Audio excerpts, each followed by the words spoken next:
your community-minded station, Adelphia Cable Channel 10.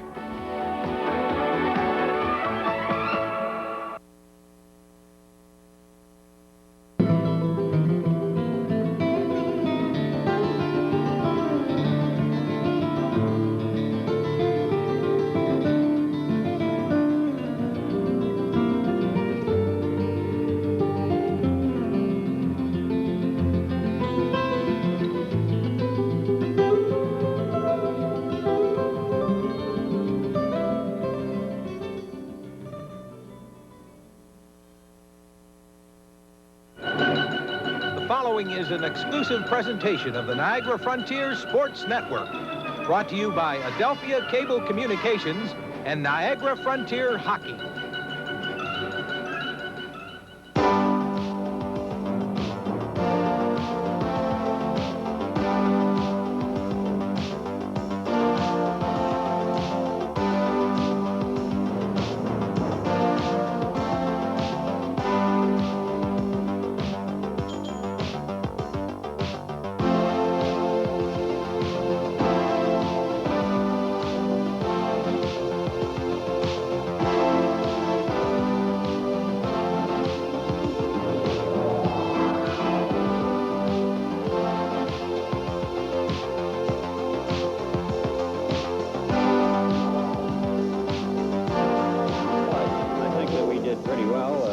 First choice, and we got a real top-notch hockey player, I suppose the best hockey player in Canada. And you took time out to say hello to Gilles Perreault once you drafted him today. Oh, yes, and he's a good-looking kid. All the girls in Buffalo are going to be chasing him, I'll tell you. The Sabres' first game in regular season play was on the road against the Pittsburgh Penguins.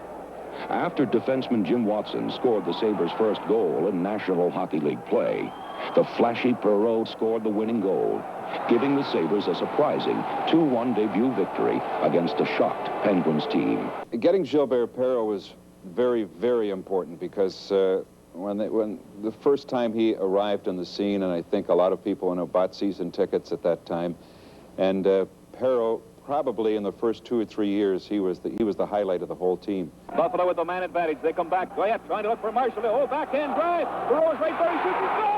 Goal, Perreault.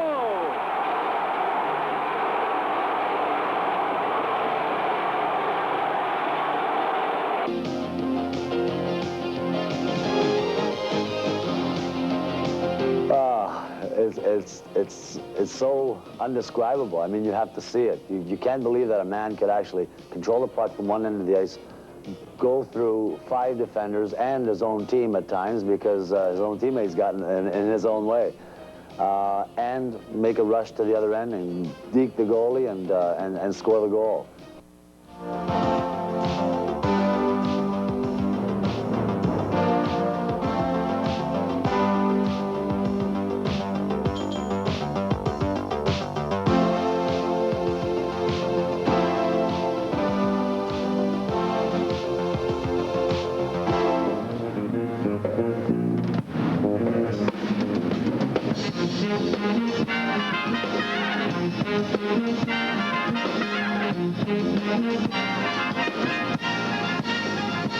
Buffalo Sabres hockey on the Niagara Frontier Sports Network is brought to you by Coors Light, the one that won't slow you down. The Silver Bullet is the right beer now. By 9X Yellow Pages, if it's out there, it's in here. By the GMC truck dealers of Western New York. GMC, it's not just a truck anymore. By Sorrento, for delicious all-natural ricotta, mozzarella, and string cheese. Western New Yorkers choose Sorrento. By Marine Midland Bank. Let's work it out together. By the Pepsi-Cola bottlers of Western New York, the choice of a new generation, and Diet Pepsi, the right one. By Gulf Oil Company, bringing you the power of performance. By Blue Shield of Western New York, for all the reasons of your life, carry the strength of the Shield. By the great Buick dealers of Western New York, come test drive a LeSabre. And by the clean, crisp, imported taste of Labatt's Blue, Canada's #1 beer. It's Blue Heaven.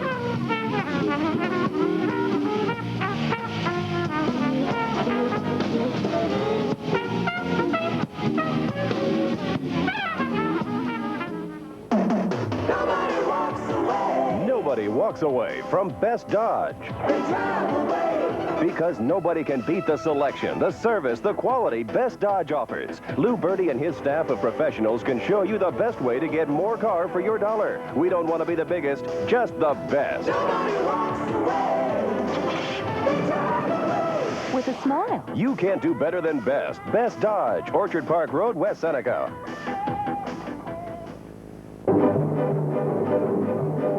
Here's your chance to score with the Buffalo Sabres Yearbook, on sale now. As the team's official publication, you'll find all the facts, including player profiles and a complete review of the last 20 years in the NHL. Not sure about a Sabre fact?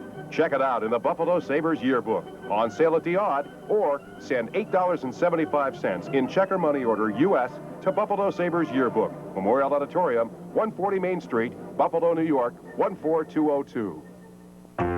This is it. I think I've got it now. It looks sort of like a John and Mary submarine. You can try, but duplicating the great taste of a John and Mary sub is a frustrating experience. This Buffalo tradition is put together with only the finest and freshest ingredients, and maybe a secret or two. It's the bread. Maybe it's the lettuce or the oil. Come in and enjoy a great meal at one of John and Mary's 10 convenient locations. Marie, where's the nearest John and Mary's? There's a change taking place at Empire of America. On September 28th, these former Empire branches became part of the hard-working M&T Bank family, a banking family that has helped keep the money of Western New York families safe and secure for over 130 years. So if you're a customer of these former Empire of America branches, rest assured, you worked hard for your money, and M&T Bank is where hard work really pays off. If your light beer tastes like it came from this pitcher, taste the light beer that comes from this pitcher.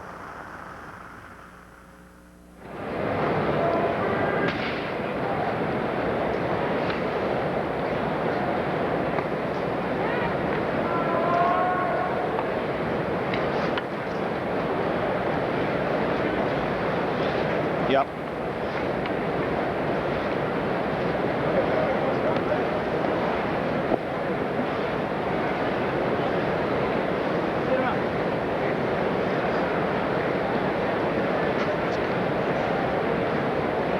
Well, good evening, everyone, and welcome to Buffalo Memorial Auditorium. Of course, we are waiting for the ceremonies to begin here at the Odd to honor number 11, Gilbert Perreault, as his jersey will be retired forever. No one will ever wear number 11 to play for the Buffalo. And Perreault, of course, brought this fans of Buffalo so many memories through the years.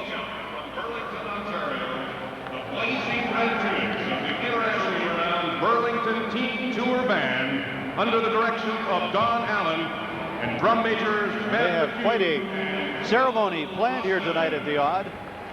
As you see, the band ready to come onto the ice.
17 seasons with the Sabres, the play-by-play calls on radio and television for those 17 seasons were just exciting.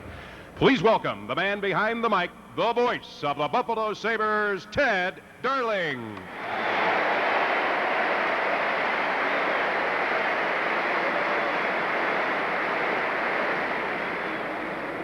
This is not, yes, thank you very much.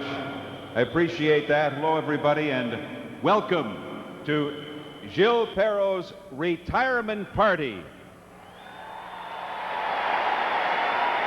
After 17 years in a Sabres uniform, he played in 1,191 games, 512 goals, 814 assists for 1,326 points. And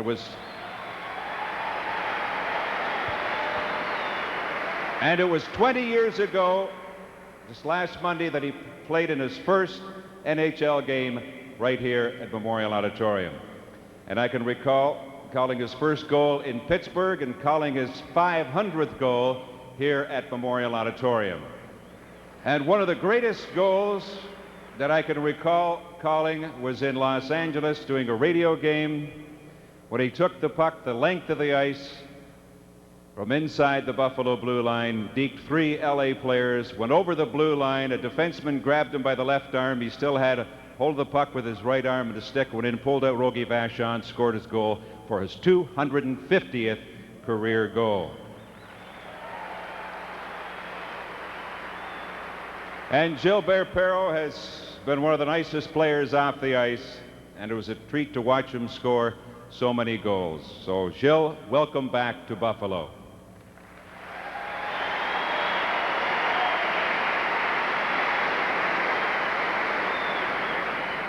Now, at this time, I would like to welcome onto the ice the President and Chairman of the Board of the Sabres, Mr. Seymour H. Knox III. Seymour?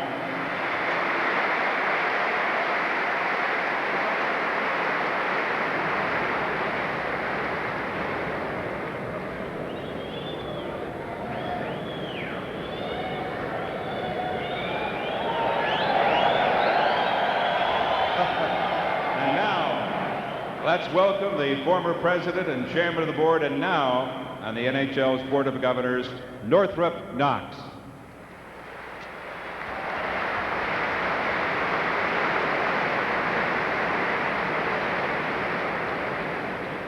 And at this time, I'd like to introduce Bob Swados, vice chairman of the board and counsel for the Buffalo Sabres. Bob?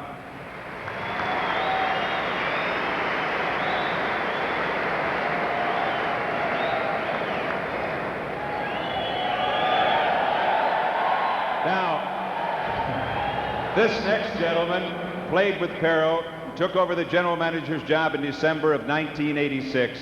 He played 5 years in Buffalo and scored a career high of 31 goals in 1972-73. The general manager of the Buffalo Sabres, Jerry Meehan.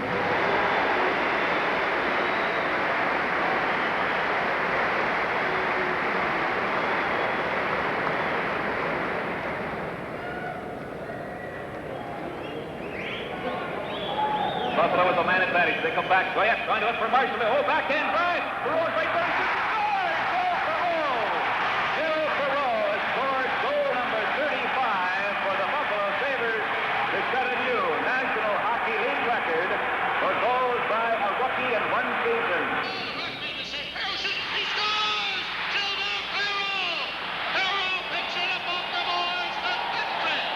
Perreault's got it again.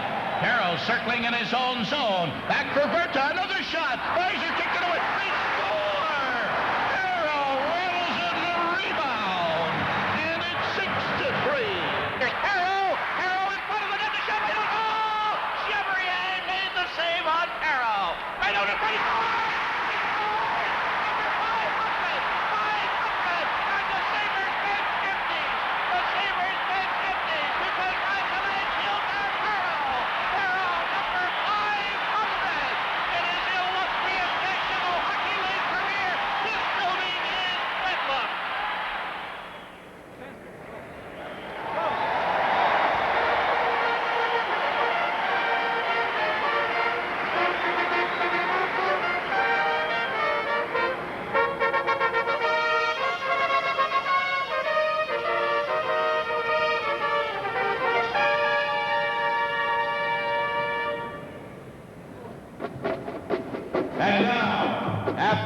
17 years in a Sabres uniform, he holds down 9th place in the all-time scoring list. Behind Gretzky, Howe, Dion, Esposito, Bakita, Busick, Crutchy, and Guy Lafleur.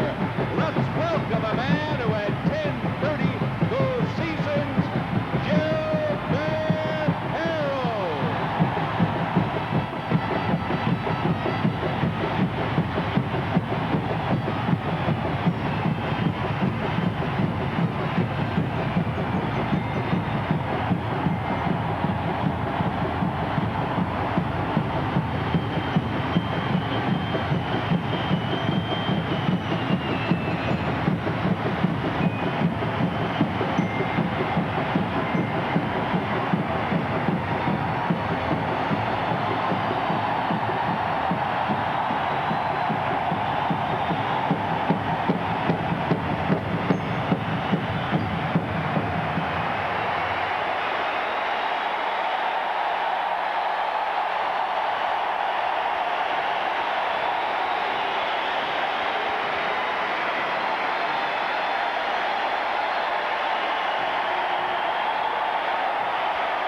Now I understand that Mr. Seymour H. Knox III would like to say a few words.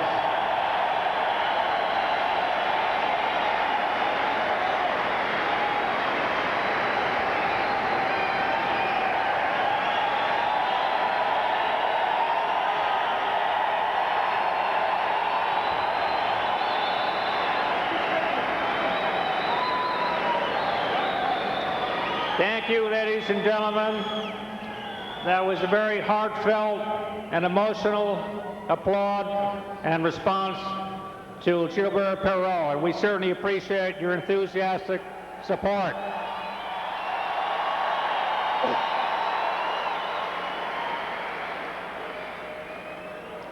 I would like to be able to say the few words I intend to say now, and they are very few, in French.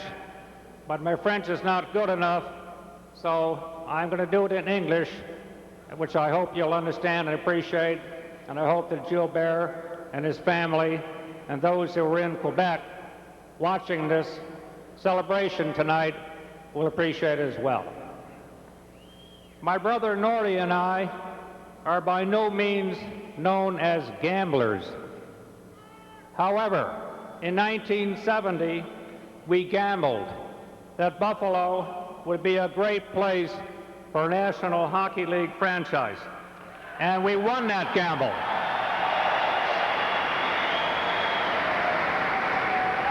And we won because of you, Buffalo's great sports fans.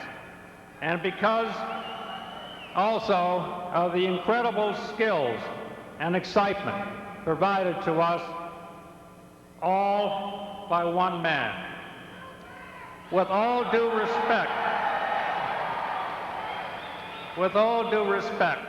to the men who have worn the uniform of the Buffalo Sabres in our first 21 years, there has been no player who has meant more to his team than the man we honor tonight.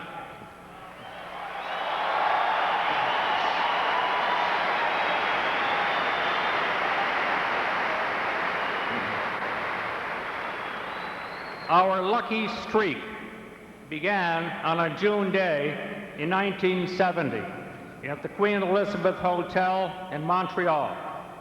That day, the Sabres won the spin of a roulette wheel, which gave us the right to draft the franchise player we needed here in Buffalo. The winning number on the roulette wheel was number 11.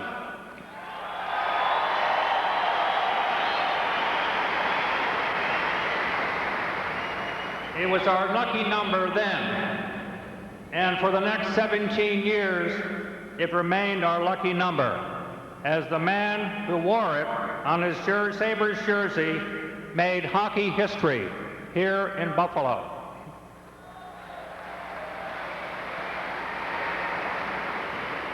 Please join me in saluting the connector in the French Connection, a member of the Sabres Hall of Fame, the newest member of the Hockey Hall of Fame, the one and only number 11 we'll ever have in Buffalo. And merci beaucoup, Gilbert Perreault.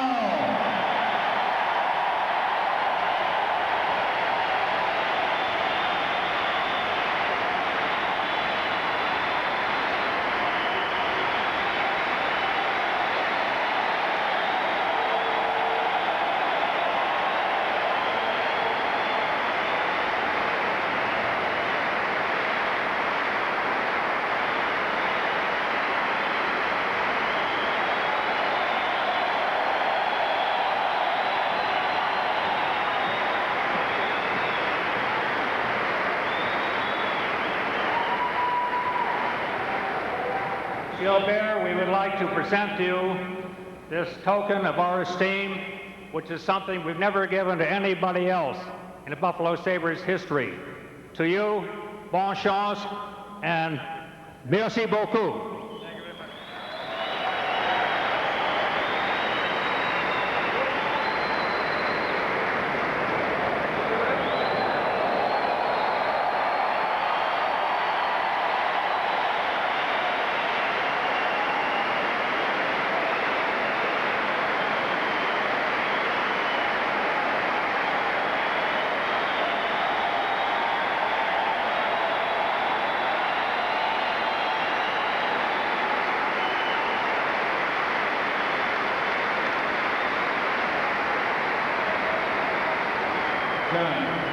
John, do you like that stick? Well, you can keep it. Don't give it to your father. At this time, I'd like to call on the general manager of the Buffalo Sabres to speak, Jerry Meehan. Jerry? Thank you very much, Ted. It's a great privilege and an honor for me to be involved in this ceremony tonight. I was lucky enough to play with Gilbert for several years, and he was certainly an amazing artist on the ice and a great guy to play with, and also a great guy off the ice. I think I had a lot of words to say, but we got a telegram today that I think expresses it all. I'd like to read this telegram from the president of the National Hockey League, John Ziegler. Dear Gilbert, personally and on behalf of the National Hockey League's Board of Governors, congratulations on having your number retired this evening by the Buffalo Sabres. Since the spin of the wheel in 1970, you and the Buffalo Sabres have been synonymous. Your dazzling rushes and spectacular playmaking abilities made the Sabres an immediate force in the National Hockey League and made the team a contender throughout your brilliant 17-year career. It is most appropriate that the first player picked in franchise history is the first player to have his number retired in Buffalo. Best personal regards and congratulations, John A. Ziegler Jr., President of the National Hockey League. Gilbert, that says it all. Congratulations from us and from the National Hockey League.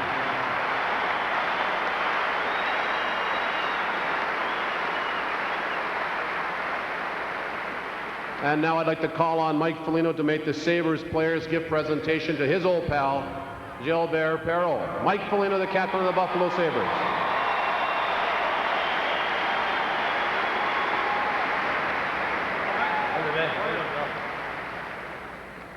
Gilbert might be great, but his wife is gorgeous. To all the people in French-speaking Canada, nous sommes extrêmement fiers de Gilbert Perreault. That means we are very, very proud of Gilbert Perreault. Ladies and gentlemen, tonight I would like to express, not only for myself, but for the many players who wore this uniform while Gil played for the Buffalo Sabres. It was an honor to be on the same ice surface with Gilbert Perreault. Gil, when you played, that number 11 used to fly up and down this ice, giving thrills to all who watched. I am personally happy to be here on the night that number 11 will fly high above the ice to remind us of those thrills forever. On behalf of my teammates, coaches, trainers, and families, I would like to present you with this gift certificate towards a family cruise and trip to Disneyland. Congratulations.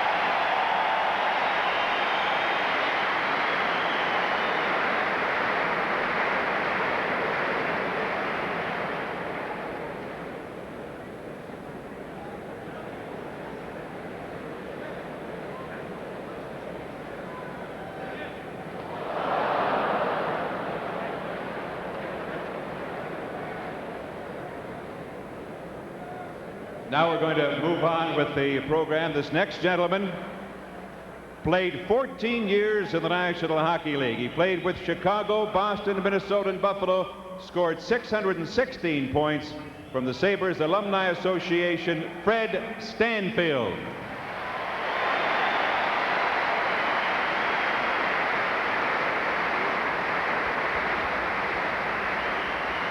Gilbert, it's my great pleasure tonight on behalf of the Buffalo Sabre alumni, and we do have a great alumni now, and welcome to the alumni, Gilbert. I wish you were playing tonight.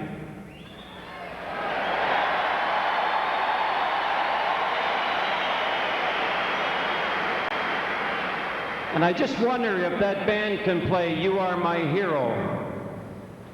But on behalf of the alumni, Gilbert, here is your jersey. Thank you very much for giving us great, great years of hockey.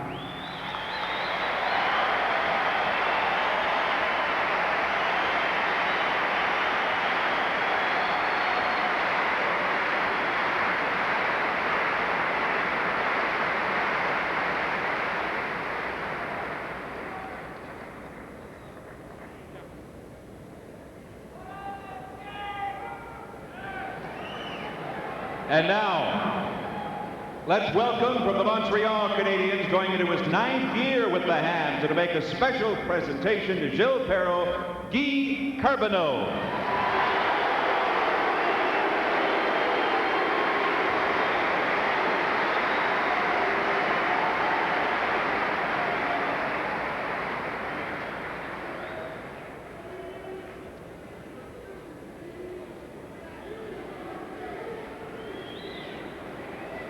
And now, Gilbert, would you like to say a few words?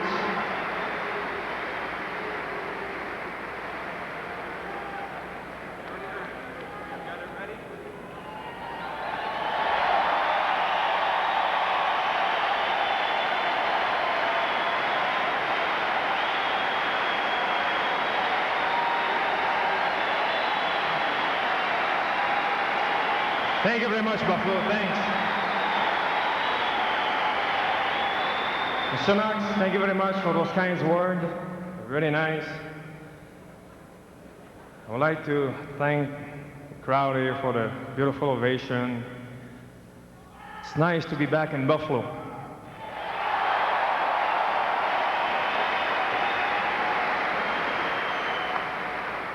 It's been 4 years already. Time goes fast. But tonight, it's a night that I will never forget.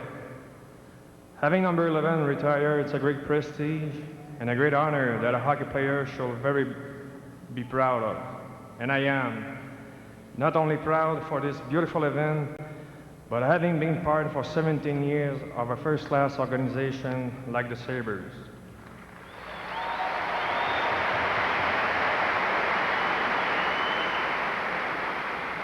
Also, been accepted by some wonderful fans in a great city like Buffalo.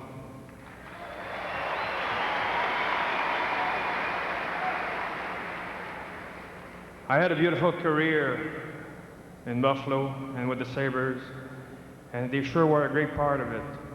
And of course, my parents, brother and sister, my wife Carmen, my 2 sons. Well, the last one, they see me too much though. But they were the backup for the good and the hard times in my career. Hey!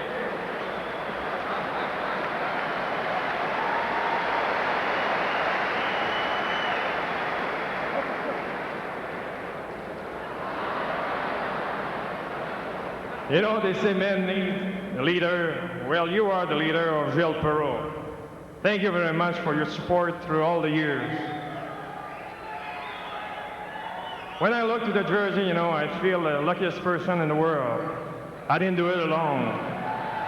Many numbers and names shall be attached to this jersey. All of the players I play with, the coaches, the manager, the late Punch Imlach, Joe Crozier, Scotty Bowman, the late Frank Christie, Rip Simonek, René Robert and Rick Martin,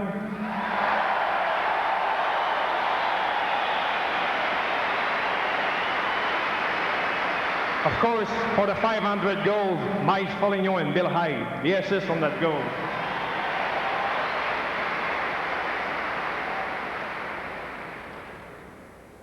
Thank you very much for your help and the fun you gave me by playing this game, the game of hockey. Without you people, it would have been very difficult to be named on the NHL Hall of Fame, the Buffalo Sabres Hall of Fame, and accomplished so many years in the NHL. Thank you a million times for your help. This honor is not only for me, but it's for you too. Thank you.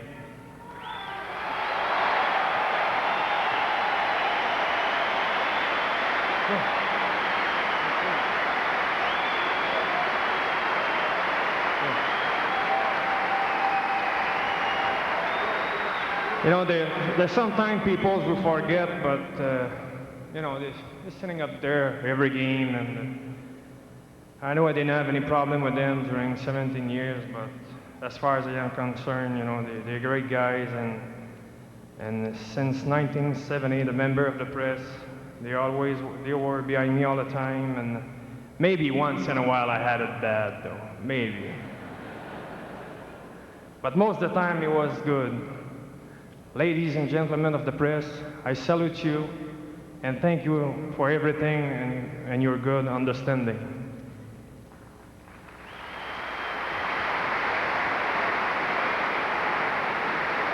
Of course, I'd like to thank the players for a beautiful gift, you know. I'm sure we're really going to enjoy it. When are we supposed to go, eh? Maybe next month? Okay, I'll go. But the game of hockey, you know, it's a wonderful sport, and I'm very fortunate that I've been able to play it for so many years, and for one team only, the Buffalo Sabres.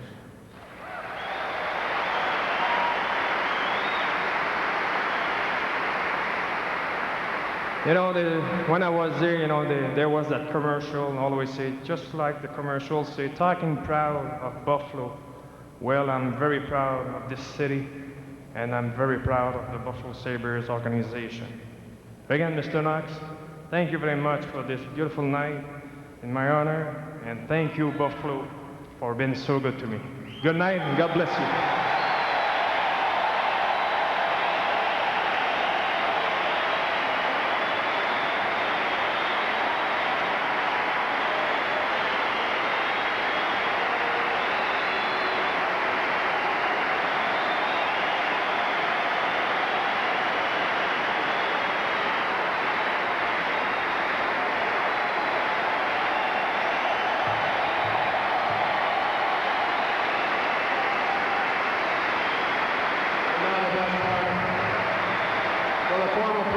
I'd like to call up to the front Rick Vide, Mike Polino, Mike Ramsey, Dave Endochuk, and Pierre Turgeon for a formal presentation of the banner. Come on up, guys.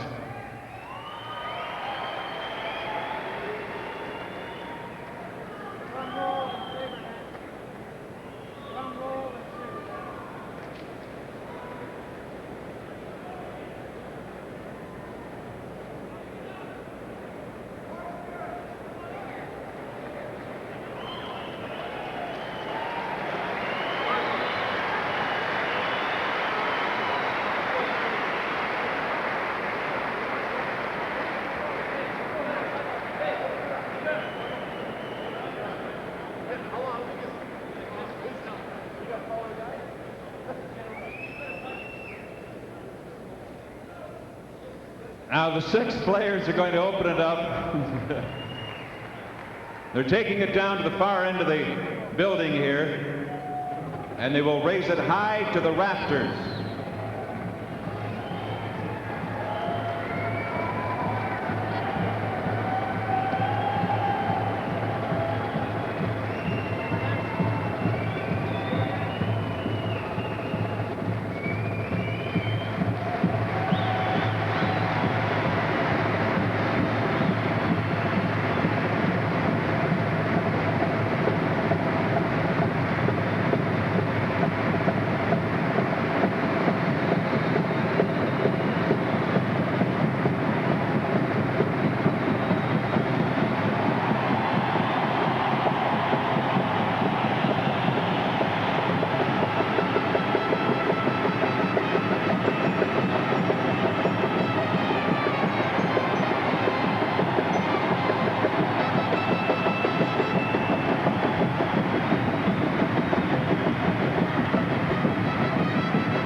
Let's hear it for Gilbert Perreault.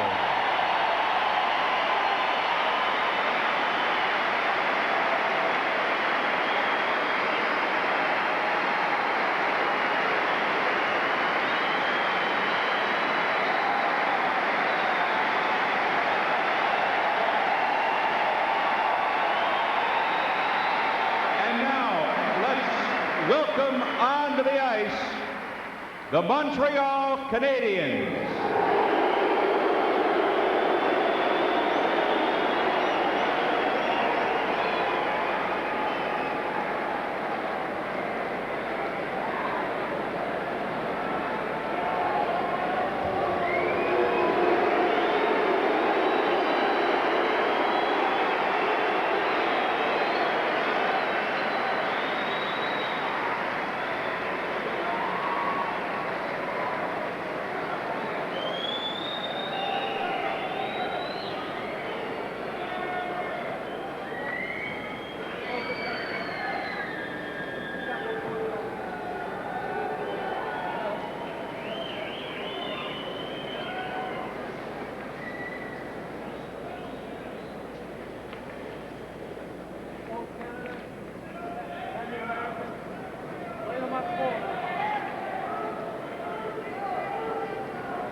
playing of the national anthems.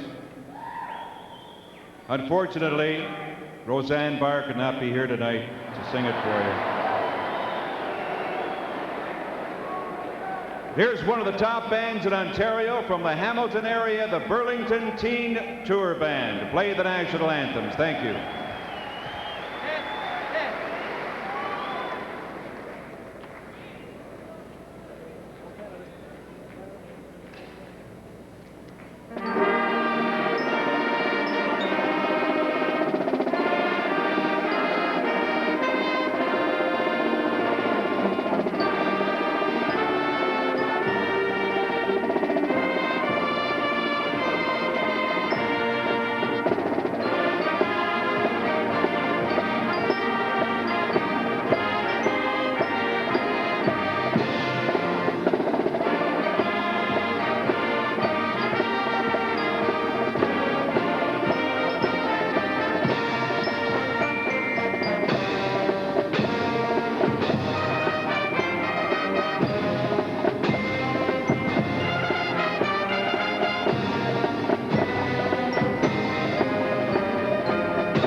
With number 11 hanging from the rafters here at Memorial Auditorium, I suppose it was only fitting that Gilbert should come back tonight. He played his first game ever against the Canadiens here at Memorial Auditorium. A moving ceremony tonight, and boy, I think Gilbert, even Gilbert, is surprised at the reception that the fans of Western New York gave him here tonight. He is just a player that will never be forgotten in these areas.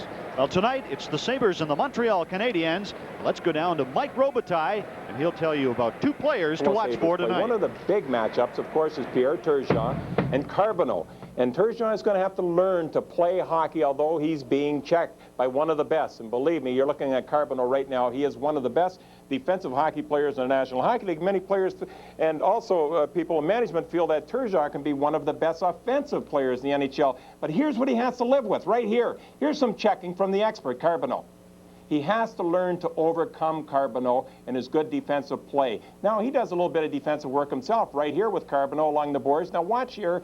He'll just stay with him. There they are, going right into the slot. He'll stay with them all the time. He's kind of turning the tables there.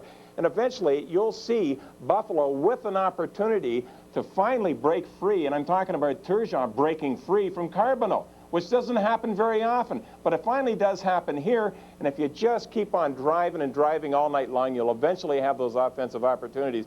But believe me when I tell you, if you're going to be a great hockey player, you better learn to live with some strong checking. All the great ones did. Right here tonight, Gilles Perreault, they were on him all season long. You got Bobby Hull, to name another player. All the great ones go on down the line. If you can't break away from that strong checking, you're just going to be another hockey player. He'll have to do it sooner or later. Let's see if he does it tonight. Now upstairs to Ted and Jim. Well, the Buffalo Sabres and the Montreal Canadiens here tonight at Memorial Auditorium. And Ted Darling joining us back in the broadcast booth after a job well done. The Sabres, of course, honoring Gilbert Perreault tonight, number 11. And of course, I had the pleasure of playing with Gilbert, well, for almost 8 seasons here in Buffalo. And I mentioned, Ted, that I think Gilbert even was surprised at the wonderful reception he received here tonight. I mean, you can just tell how much the fans love him in this area. The way they clapped and they cheered, and it went on, and it took a while before Seymour H. Knox III had something to say, but they finally quieted down. And it was a very exciting night here, and it lasted quite a while. Yeah, it sure did. And of course, I remember a similar night too when these two clubs met in Montreal when Guy Lafleur was retired, and that too was a moving ceremony. One of the things, of course, talking about the game now, the players are, particularly the Sabres, are going to have to get themselves ready to play tonight after that long presentation. The officials for tonight's game will be Dan Merriwelli will be the referee, and Kevin Collins and Jerry Pinkman will be the linesmen. Now they're getting the ice ready here to begin this first period.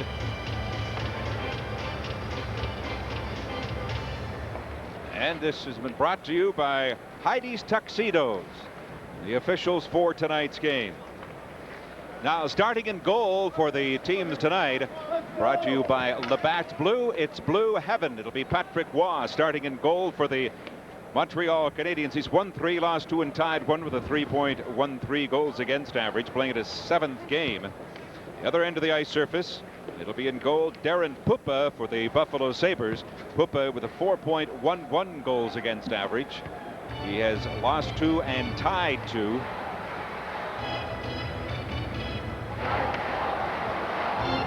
And we are almost ready to begin play here in this first period.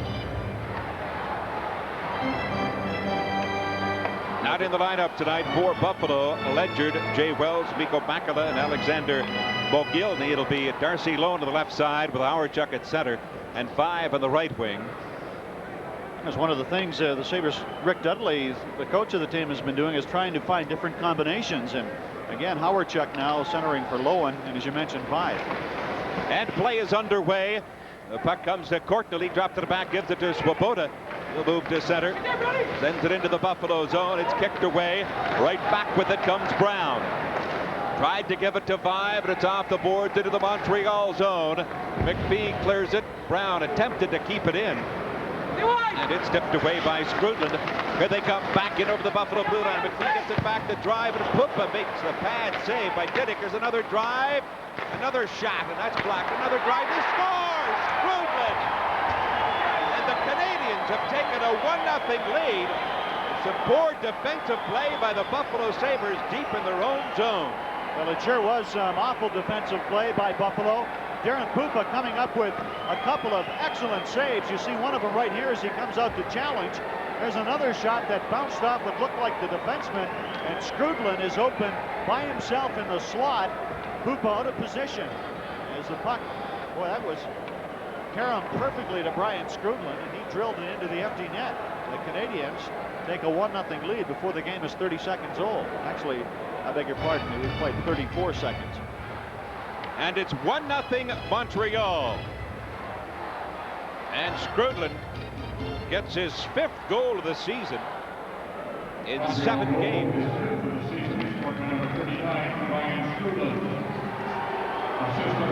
Now the Canadiens deep in their own zone, and it's recovered by Desjardins. He turns away from Benoit Hogue, gives it to Schneider. Off the boards, cleared now. Right, Corson right back into the Buffalo zone. Ramsey gets it around to the left side, lost it. There's a long shot there that went wide, hit the back of the Buffalo net. Troop goes into the corner. Now Richer and Ramsey, they go to the corner boards.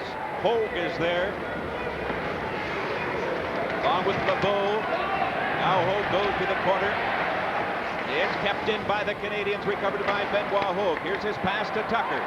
Tucker and Snuggerud in over the line. It's flipped wide to the Montreal net. Patrick Waugh plays it around the boards. Hogue tried to keep it in. He lost it over the blue line. He fell down. It comes back now, taken by Kennedy. We go to Tucker. Now gives it to Snuggerud. He's bumped by LeBeau. Tucker tried to clear it. Now Bodger gets it back to the Montreal line. Schneider winds up with a long drive, but it went wide to the Buffalo net. Now the Canadiens make a change. Keane steps on along with Peterson and Savard. Cleared by Hartman, back into the Canadian zone. Going back after it now, Dufresne. He stops in behind the Montreal net. Canadiens have taken a 1-0 lead early in this first period. Now Bodger will go back after it, and the Canadiens will be called for icing. Brian Skrudland getting the goal. And the assist going to Courtnall and Diddick at 34 seconds. As we look at Doug Bodger from British Columbia. Of course, Bodger coming over to the Buffalo Sabres in November of 1988, along with Darren Shannon for Tom Barrasso in a third-round pick. And Pupa tested early. He has 4 shots on ready.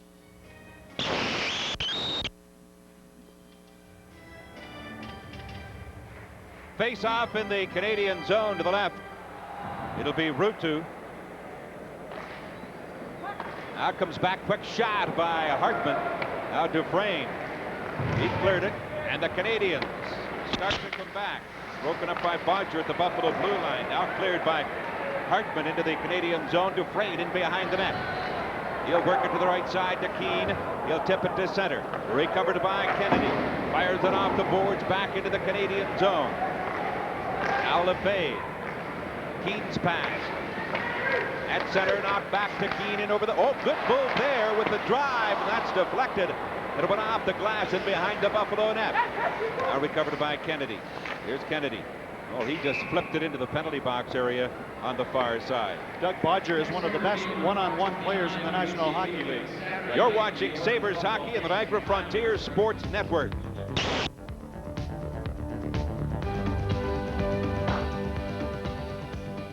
In Lockport, there's a country store with more, Jansen's. They have the largest selection of hunting and fishing accessories in Western New York. Jansen's has all the brand names in long and handgun lines. Stop by and talk to one of their knowledgeable salespeople.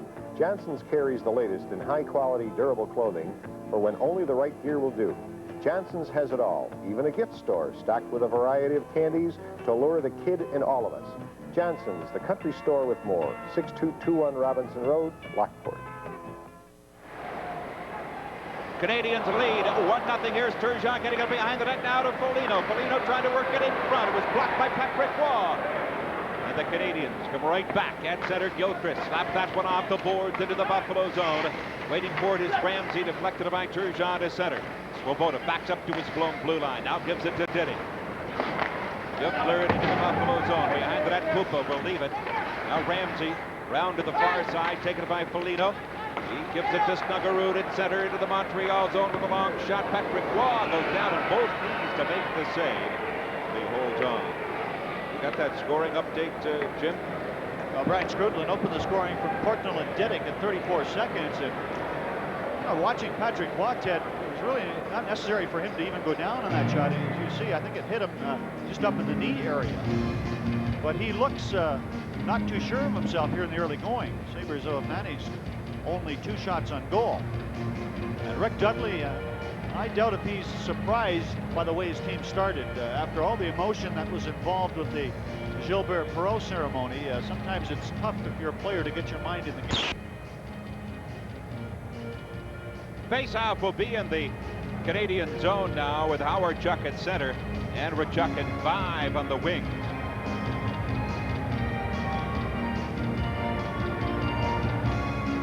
Now Skrudland and Howard-Chuck. Skrudland wins the draw, gets it back. Diddick into the corner. Now Howard-Chuck puts it to the side of the net for Andrechuk. Recovered, taken by Swoboda. He'll just tip it up to the line. Canadiens come right back. McBee, but Courtnall on the left, in over the Buffalo blue line. He'll backhand it in wide. Pupa plays it around the glass. Howard-Chuck couldn't get it. Here's Swoboda with the drive, and it's blocked by Vine in front of the Buffalo net. Comes back now to Diddick. Diddick works in. He tried to give it to McBee. It'll go to the corner. Loose puck, and Andrechuk goes back after he gets it off the boards, and here's Howard-Chuck trying to get to it, but it's cleared by Diddick. As Swoboda slides it over to Diddick. Long pass, it'll go wide and into the Buffalo zone. Bodger will go back after it, and the Canadiens will be called for icing. 4 shots for Montreal, 2 for Buffalo, and the Canadiens hold on to a 1-0 lead. I was talking about Doug Bodger before we went to that commercial break, being one of the better one-on-one players in the NHL, if not the best. But Mike Keane, in the first minute of play, put an outstanding move on Bodger. But I think if we had the replay, you'd see that Bodger, even though he may have been beaten on the play, recovered with a stick and deflected the puck. So certainly second effort saved a shot on goal and a possible goal. Face-off into the left of Patrick Waugh. O'Brien Hayward left the team. His suspension has been apparently lifted. He's asked to be traded. Well, he offered to come back to the Montreal Canadiens, apparently. And, of course, Coach Burns and Serge Savard told him to stay home, that he was no longer a member of the team. And Jean-Claude Bergeron, the backup goaltender tonight, as Brown goes after it into the corner. He'll tip it off the boards, and now it goes to Benoit Hogue at center. And he is stopped at the Montreal line. Now Desjardins with Lowen goes after him. Here's Bodger, lets the shot go. Get wide, Lowen. Trying to get to Courtnall.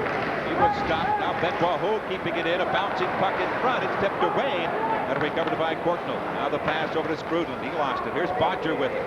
Bodger just dropped it back deep into his own zone. Now Brown was going to the Buffalo bench. He has to go back after it. Tipped up on the right side, but a miss by Tucker.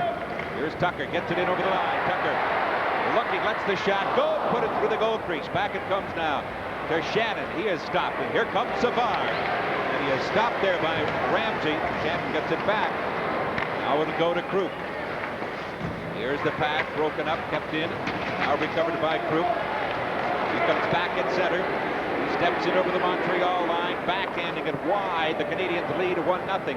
Lefebvre gets it around the boards. It'll go to the far side.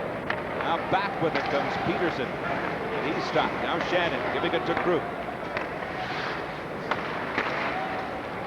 Hartman deflecting it into the Montreal zone.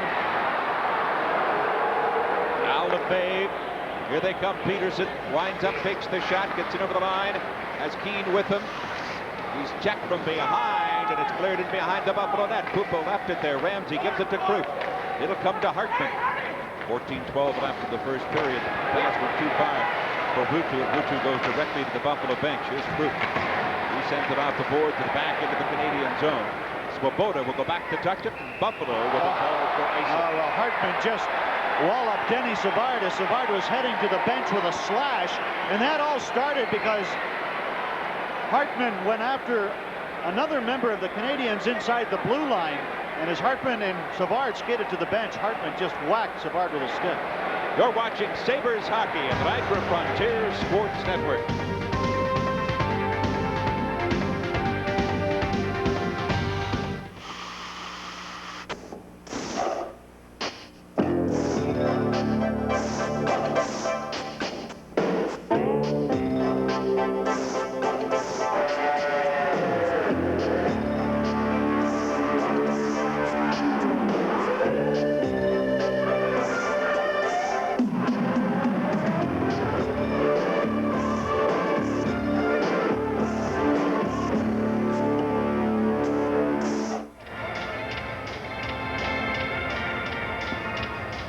Mike Hartman going to the penalty box. At the top of the screen, you see Savard going down to the ice. That was the result of a slash across the back of the legs by that guy, Mike Hartman. So the Canadiens on the power play, they've scored only 2 power play goals this year. They rank 21st in the National Hockey League in the power play department. And one of them, though, coming against the Sabres in Montreal, scored by Peterson, and that proved to be the winning goal in the third period of that Montreal 6-5 victory. Now they come back, led by LeBeau, gets in over the Buffalo blue line. Has it in the corner now, works it back. Here's Swoboda. He sends it to the far boards. Richer tried to put it to the side of the net. Loose puck in front, and 2 players went down to the ice. Here's Deddick. Keeps it in at the right point. Now Rutu, he's all tied up. Here's Swoboda. Tied up, there's Corson with it. They're Deddick with a drive. Corson and Rutu, they were all tied up in front of the Buffalo net. They couldn't get away from each other. Well, Corson is going over to the referee now to register a complaint, and I don't blame him. Watch in front of the net as Rutu and Corson get all tangled up. There's the beginning of it as they both tumble down. And they're going to be tangled up like this for at least a good 30 seconds. Rutu's trying to get away.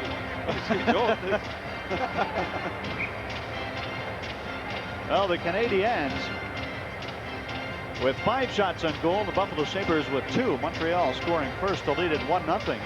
A minute 17 left in Hartman's penalty. face-off in the Buffalo zone. Now with Savard and Turgeon. Here's Swoboda. Left it there for Diddick. Slides it in now to Peterson. Diddick.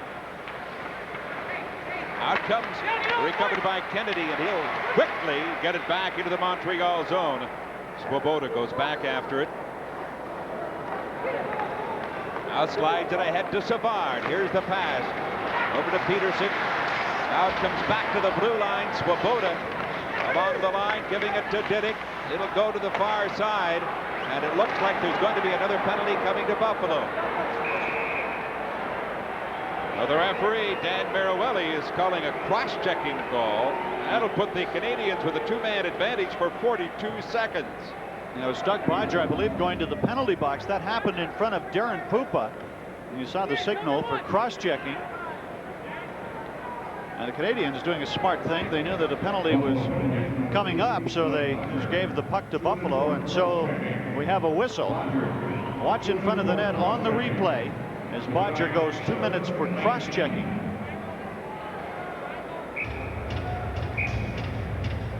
You see the play being set up, and there's the cross-check, a couple of them by Bodger.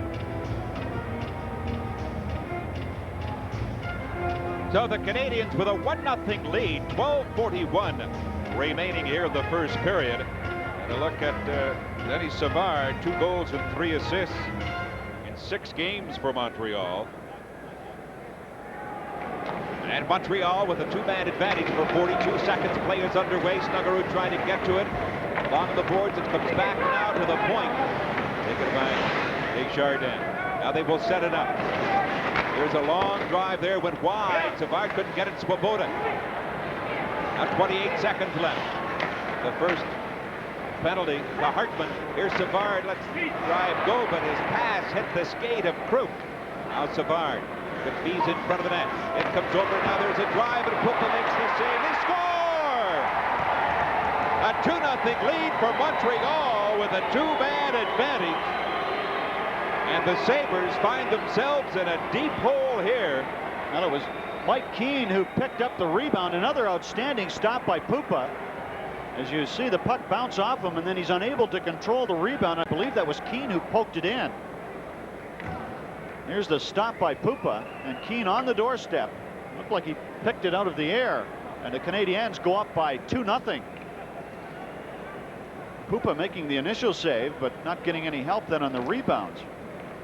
And it's 2-0 Montreal with 12:09 left in the first period. And they've got 1:24 to go in the power play. LeBeau gets over the line. He is stopped now, taken by Desjardins. He'll backhand it behind the net. Loose puck recovered by Corson. Now it'll go to the corner. Shannon. He's bumped along the boards, trying to clear it. Gets it just over the Buffalo blue line. Now Corson brings it back to his own blue line, giving it to LeBeau. In over the line. He cleared it. Perreault steps onto the ice, and he quickly sends it back into the Canadian zone. 55 seconds left in the penalty to Bodger. Schneider will go back after it. 7 shots for Montreal, 2 for Buffalo. Richer left it there, gives it to Schneider. Perreault after him. Here's the pass over for Corson, steps in over the line, and he is knocked out by Ramsey, recovered by Kruk. Worked it off the glass and back into the Montreal zone. Now Desjardins with 30 seconds left in the penalty to Bodger. Desjardins comes to center. Fires that one off the boards. Pupa blocks it behind the net. He plays it around the glass. It's blocked on the far side by Courtnall. Turgeon tried to clear it, was unable to. And now there's going to be a penalty. A cross-checking call to the Montreal Canadiens. They go 1 for 2 on the power play, and that will put Buffalo on the power play. You're watching Sabres Hockey on the Niagara Frontier Sports Network.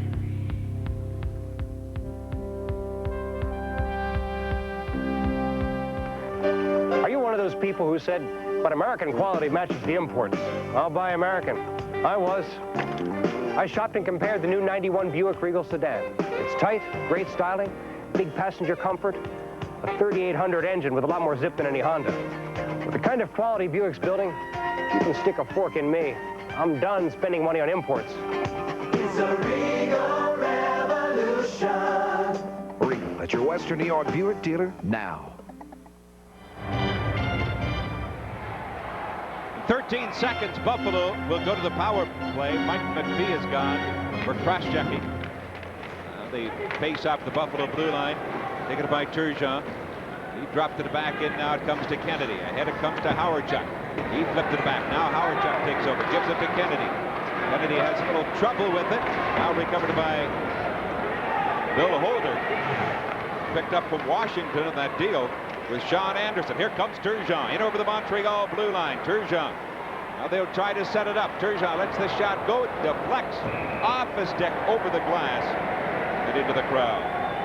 Now Turgeon pulling that puck to the forehand, which he does so well, but he was well covered by Donald Dufresne. And the puck deflected up over the glass. Yeah, look at number 37 there, Bill Holder.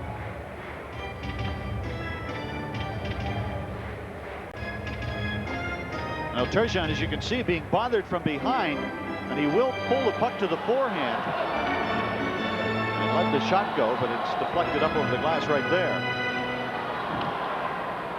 Face off in the Montreal zone. As Dave Andrejchuk gets set for this face off.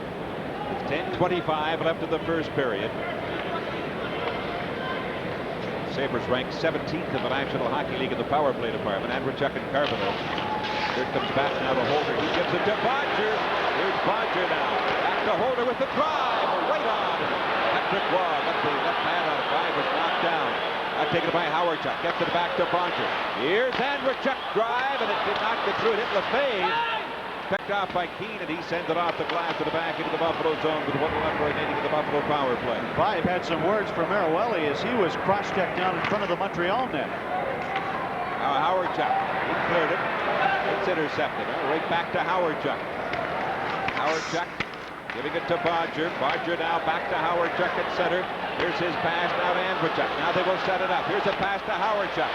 Gets it back to Bodger. The drive, and Patrick Waugh makes the save. Loose puck in front. And the puck came back to Holder, and he missed it. And Bodger will go back after it with 40 seconds left.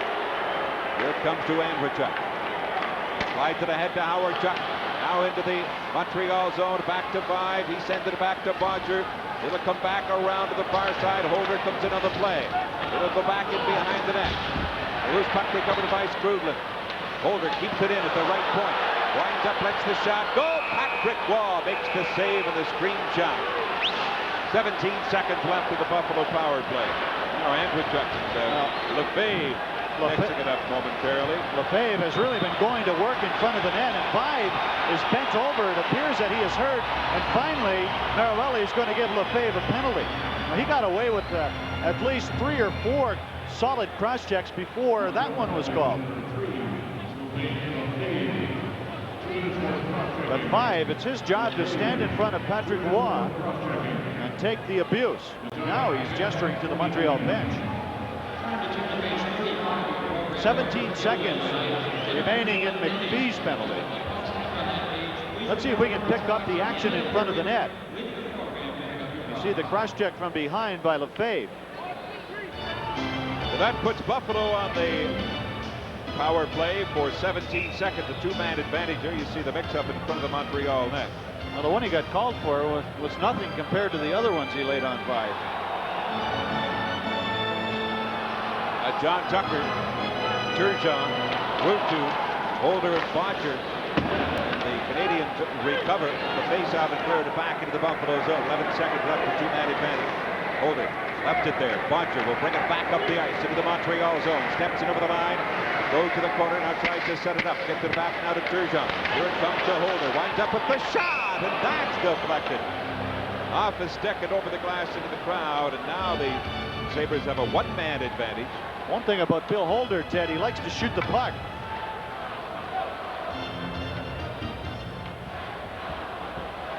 There you see Bill Holder. Now Bill Holder, 23 years old, 6'2", 212 pounds, from Thunder Bay, Ontario. Number 4 draft pick in 1985.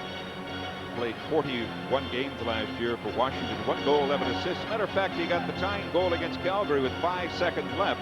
And he was a +8 for Washington last year. He scored his first National Hockey League goal against the Buffalo Sabres and Tom Barrasso. A little different look at this power play. The camera high in behind the Montreal net. they will try to set it up. Back it comes to Bondra. Now Bondra working it to Holder. Here's the, it came over the blue line. They couldn't get a 2-on-1 break. It's picked off, and here's Skrudland. Lets the pass go, and it's tipped wide by McPhee. Now Bodger, 1:23 left in the Sabres power play. Here it comes to Turgeon. Gives it to Vine. He gets it over the Montreal line. Vine now trying to work it in front. Gets it back. They score!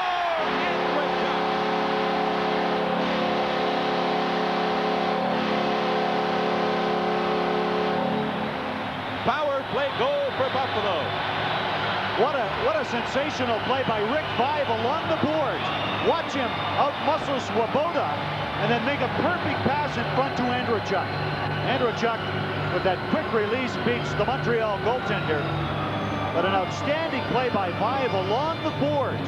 There was a mismatch. Vaive certainly bigger and stronger than Swoboda. Swoboda unable to get position on him. And the pass is perfect to Andreychuk. Boy, that was well executed. Vaive, once he got around that Montreal defenseman, he immediately started looking toward the front of the net and spotted Andreychuk. So the Sabres are back in this one. It's a 2-1 score. And Buffalo 1 for 2 in the power play. Comes back into the Canadian zone. Schneider will tip it high into the air. Ramsey will go after it. Has it at his own blue line. Works it through now to Hartman. He's taken to the boards by Corson. Recovered by Ruutu. He cleared it. Ruutu knocks it in over the Montreal line. Now Corson comes up and he's got Richer. But it's broken up by Krupp. He works it back to the Montreal and Schneider slaps that one off the boards into the Buffalo zone. Ramsey waiting for it. He cleared it. Gloved down now by LeBeau. It's into the corner. Now Krupp took it away from Corson. It'll come to Hartman. He'll step to center, flips it on into the Canadian zone. Desjardins with Ruutu into forecheck, around for Schneider. They tried it, there's Ruutu. Ruutu with it, tried to work it in front of the net, but it went off a skate. The puck comes back to center. Ramsey. He cleared it. It's picked off by LeBeau. Knocks it into the Buffalo zone. Krupp sends it around the boards. It'll come back into the Montreal zone, but there will be no icing call. And Buffalo makes a change. Brown steps on. Howardchuk, Vaive, and Lowen. Here's the pass, intercepted by Vaive. Slapped it back into the Canadian zone. Lowen comes in on the play. Goes after it. He's bumped. Howardchuk works it in front of the net, and Vaive was unable to get to it. Coming right back with it is Savard. His pass to the left side. There's a long shot. Puppa makes the save. The rebound. Slapped that in behind the net by Keane. Lowen. He cleared it just over the Buffalo blue line. Now Lefebvre giving it to Keane. He steps to center, clears it in off the corner boards. Oh, there's going to be a penalty here. Vaive will go for tripping. And you're watching Sabres hockey at the Niagara Frontiers Sports Network.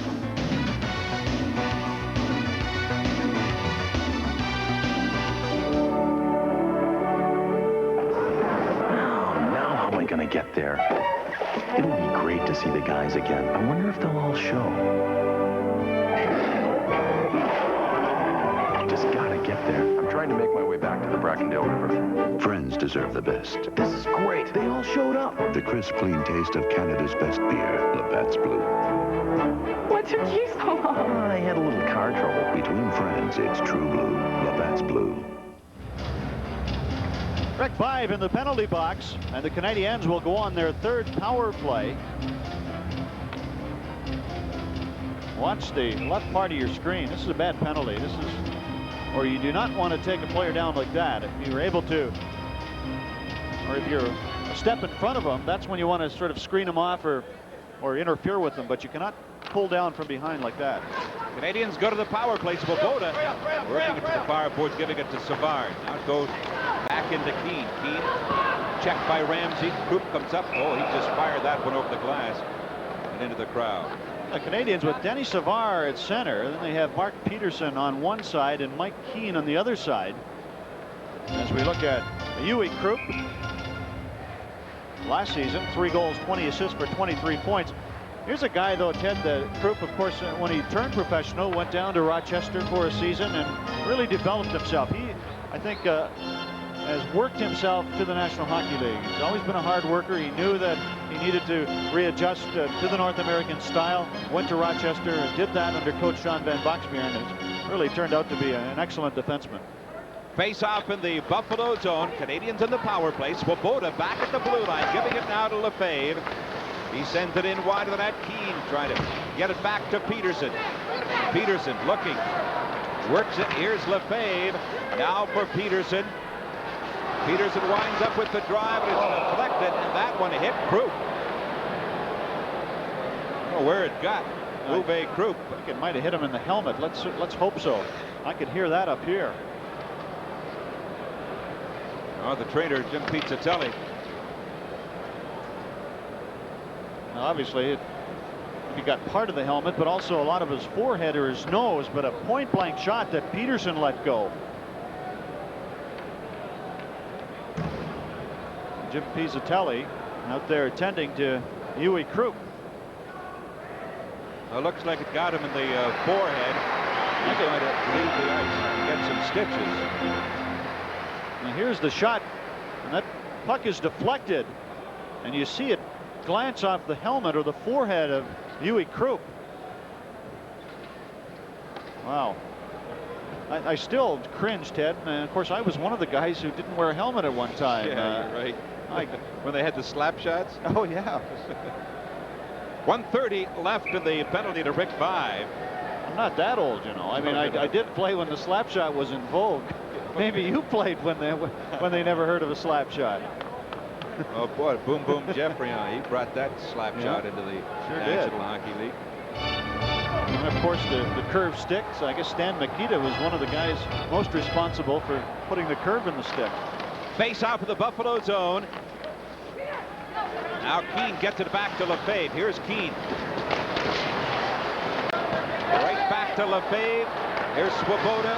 Back to Lefebvre. Lefebvre at the blue line. Corson. He'll try to send Savard to the side of the net. That get him the puck.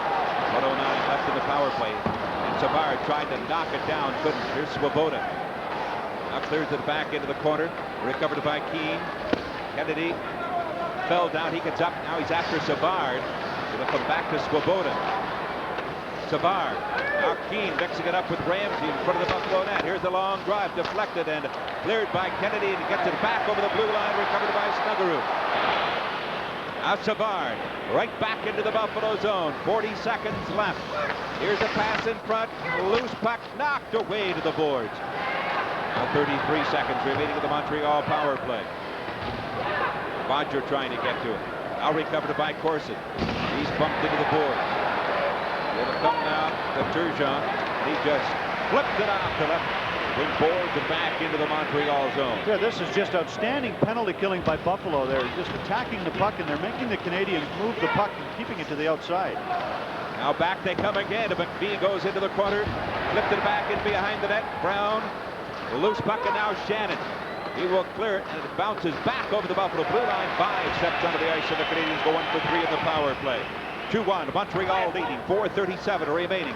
Brown slides it around for 5. Now 5 gets it and went behind Turgeon. Loose puck. Brown tried to clear it away, and here come the Canadiens. Courtnall in over the line, but it's an offside call at the Buffalo blue line. You're watching Sabres hockey on the Vancouver Frontier Sports Network.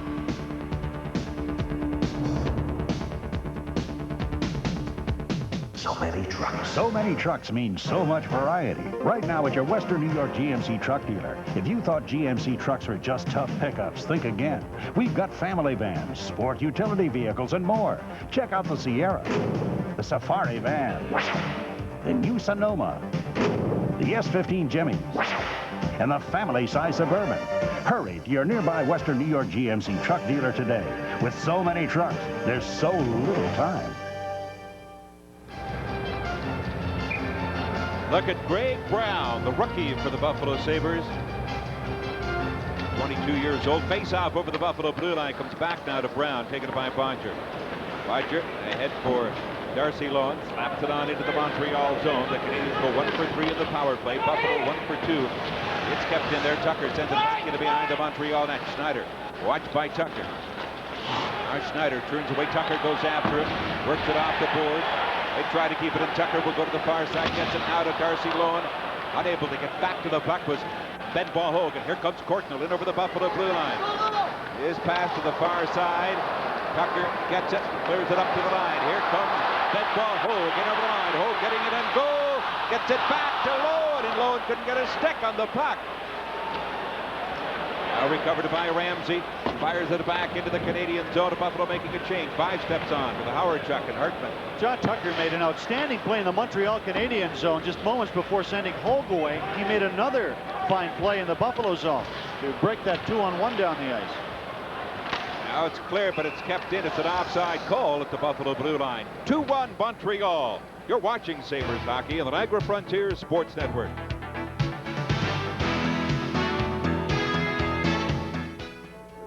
It's crazy. I mean, we're both working hard, making good money. But you can't say we haven't tried hard enough. We just don't know how to handle it. I know. Well, what if we just... What? I don't know. Forget it. What do we do?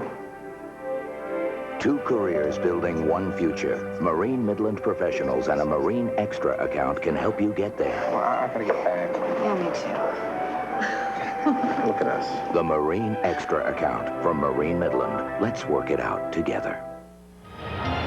Punches play by John Tucker. A beautiful backhand pass. And Hogue actually took that puck on a stick with his back. And Hogue, using his outstanding speed, there could have been a penalty called on this. As you see, Hogue was being bothered or hooked from behind, but no call on the play. Now we get back to the live action. And it's in over the Montreal blue line, but it's called on the offside. There's a look at Peter Swoboda. He is the veteran at 24 years old of the Montreal defense.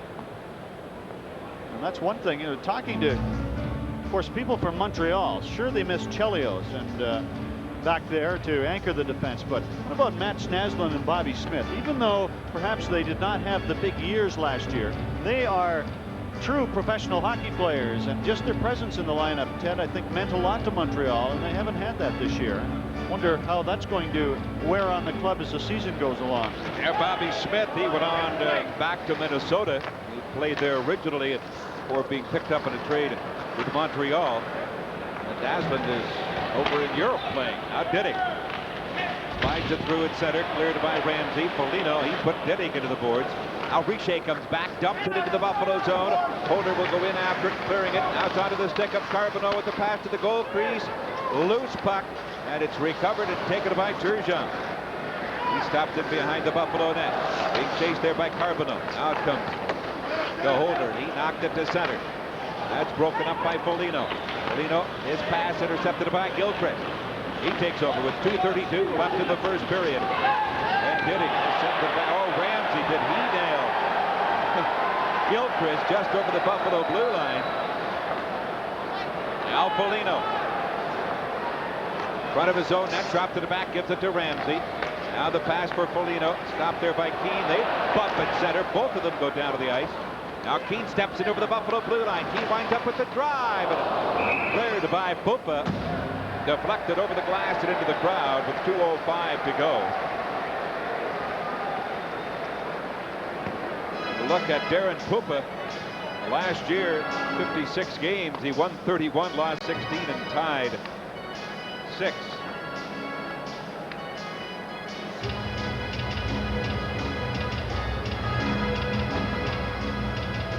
Played in the NHL All-Star game. Pupa, 25 years old. Face off in the Buffalo zone. 10 shots for Montreal, 6 for Buffalo. Now Savard wins a draw. Gets it back now to Lefebvre. The play working into the corner, gets it to the goal crease. They score! Lefebvre, and he sets up Denny Savard, and the Canadiens have taken a 3-1 lead. Savard gets the goal for Montreal, his 3rd in 7 games. We'll look at it again. There's a quick pass right to the goal crease. Savard was left there all alone. Nobody was there. And the Canadiens take a 3-1 lead. Here's the play. Look at Savard. He backs right through the goal crease. Waits for the pass. There's a stick right on the ice. Takes the pass. Throws it in by Pupa. And it's 3-1. Now Howard Chuck at center. Steps to the Montreal line. He has stopped with 1:45 to go. Boston, here's Savard. Now they go for it. Now recovered by Vive. Vive has trouble. Now Kennedy tried to clear it over the line. It's knocked back into the Buffalo zone. 3-1. Now Bodger and 5 missed the pass. It's cleared on into the Buffalo zone, and they get a whistle with 1 minute 25 seconds remaining. That goal by Savard, the 18:01 mark from Lefebvre, and Savard gets his 3rd goal of the year. Andrechuk had scored at 11:36, his 4th of the season. Power play goal from 5 and Turgeon. So the Canadiens had taken a 2-0 lead. Buffalo came back with a goal to make it 2-1, and now Canadiens with another goal to make it 3-1. Face off near the center circle with Turgeon and Skrudlin. Now Turgeon lost the draw. Skrudlin flips it over the line. He will clear it to the corner. Now McPhee goes in after it. Ramsey left there. Turgeon backhands it down the ice into the Montreal zone. There'll be no icing. Lefebvre goes after it. Watched by Andrechuk. Almost intercepted there. Here's Andrechuk keeping it in. He gets it back into Hartman. Hartman in the corner. Puts it in front, but nobody was there for Buffalo. Porky brings it back. With the pass at center, McPhee to the line with the long shot. It went off the angle of Bodger. Rather Brown. The puck comes back to the Montreal line. 47 seconds left here in the first period. Here's Kennedy. Over it comes to Skrudlin. Skrudlin winds up, lets the shot go. He blasted that one high and off the glass. Now Hartman has come right back for it with it. Left it there. Here's cleared by Kennedy into the Montreal zone. 30 seconds to go during the first period. The Canadiens have a 2-goal lead. Kept there by Ruutu. He'll backhand it out into the Canadian zone. Snuggerud trying to get in after it. Desjardins. He is knocked down. Now Kennedy. Here's Ruutu keeping it in. Here's Kennedy back at the blue line. He swings it over to Bodger. There's the shot. Hit by Dannon wide. Ruutu sends it back in. 7 seconds to go. Here's Snuggerud behind the net. Snuggerud trying to work it in front. 2 seconds, and that's it. The end of the first period. And the Canadiens will take a 2-goal lead into the first intermission. 11 shots for the Montreal Canadiens and 6 for the Buffalo Sabres. So the score after 1 period of play, Montreal 3 and Buffalo 1. You're watching Sabres Hockey, the Niagara Frontier Sports Network.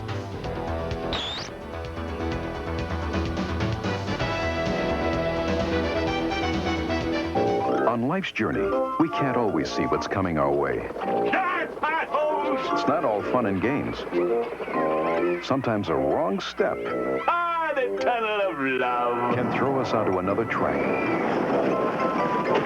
So it's good to know that one health insurance company has what it takes to get you back into the driver's seat. What a day! Mugu, you've done it again. Carry the strength of the Shield. Blue Shield of Western New York.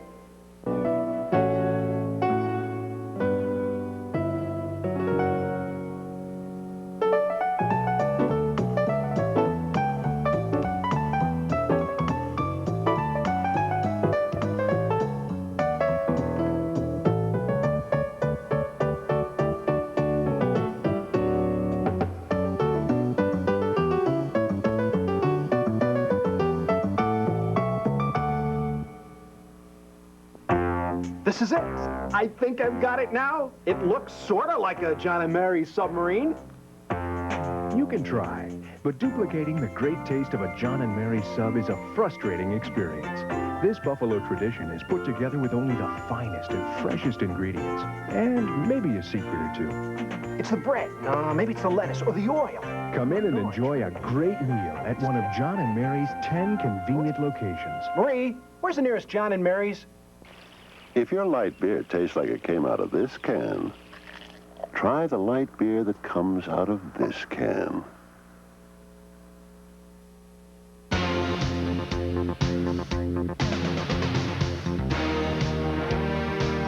look at the score, 3-1 after 1 period of play, and it's good thing Gilbert's here tonight. They have something to cheer about. It's not really a great game for the Buffalo Sabres, Gilbert, but a great night for you. Boy, I'll tell you, a very emotional evening.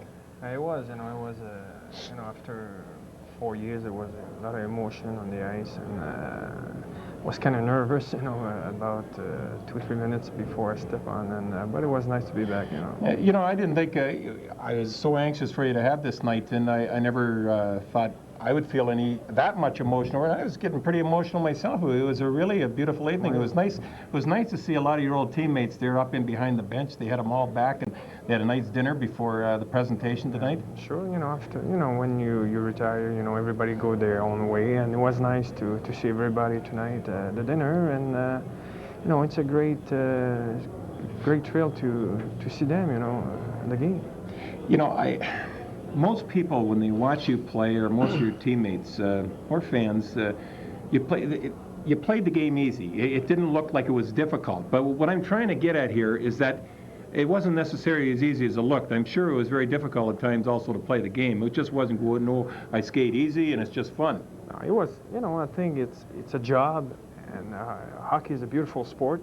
You gotta have fun, even if you play as a pro. I mean, you go to practices and you gotta have fun, And but I worked hard at it, and there's a lot of Monday we used to have off, and I was there and practicing, and I loved the game so much.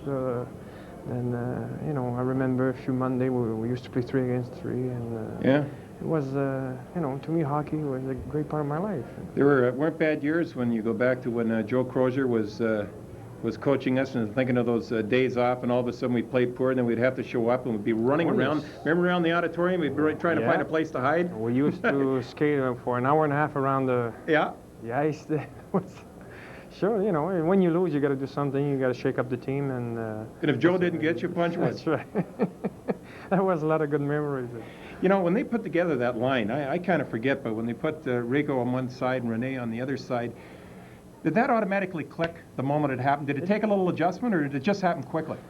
Well, it clicked right away. I remember when Mr. Imlach made the move for Rene Robert, and when Rene came into Buffalo, I mean, right away. I mean, I remember, I think it was at the end of '72, and Rene had about 2 goals with the Pittsburgh Penguin, and he finished with something like 18. So his career really took off too. Oh yes, sure. I mean, he's a great player. He's got a great move, a lot of talent.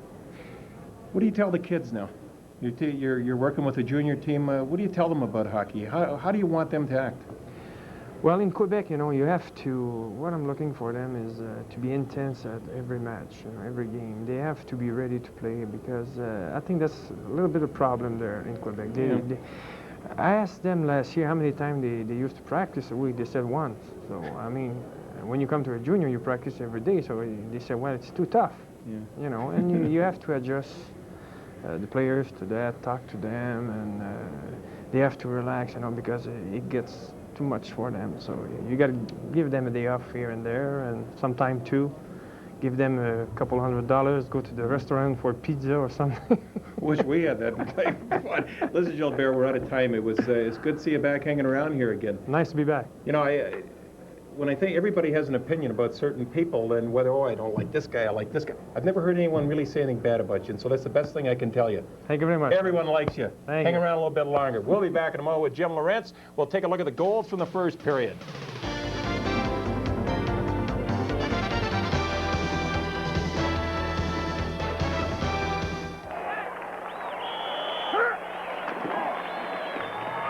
It used to be that you could find great players without paying a lot of money. And although times have changed, at Hyundai of Orchard Park, you can still find a great car without paying a lot of money.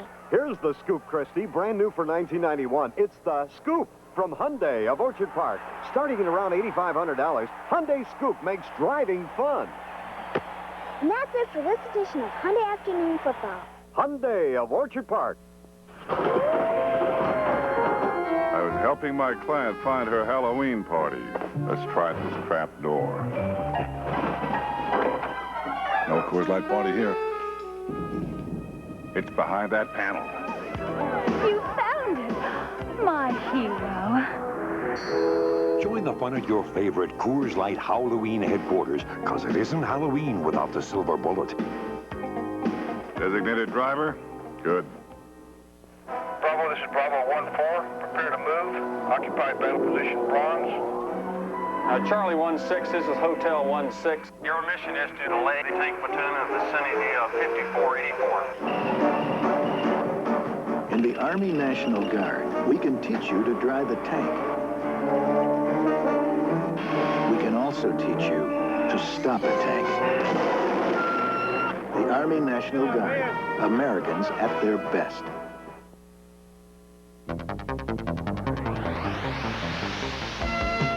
Welcome back to the auditorium. You see the score at 3-1. Mike Robitaille with Jim Lorentz. And Jim, we're going to have a look at the replays of the first, the goals in the first period. But I was sitting in behind the bench tonight, and I couldn't help but think, I wonder what these players think right here, watching Gilbert Perreault and all the commotion that was going on. I wonder what it meant to them.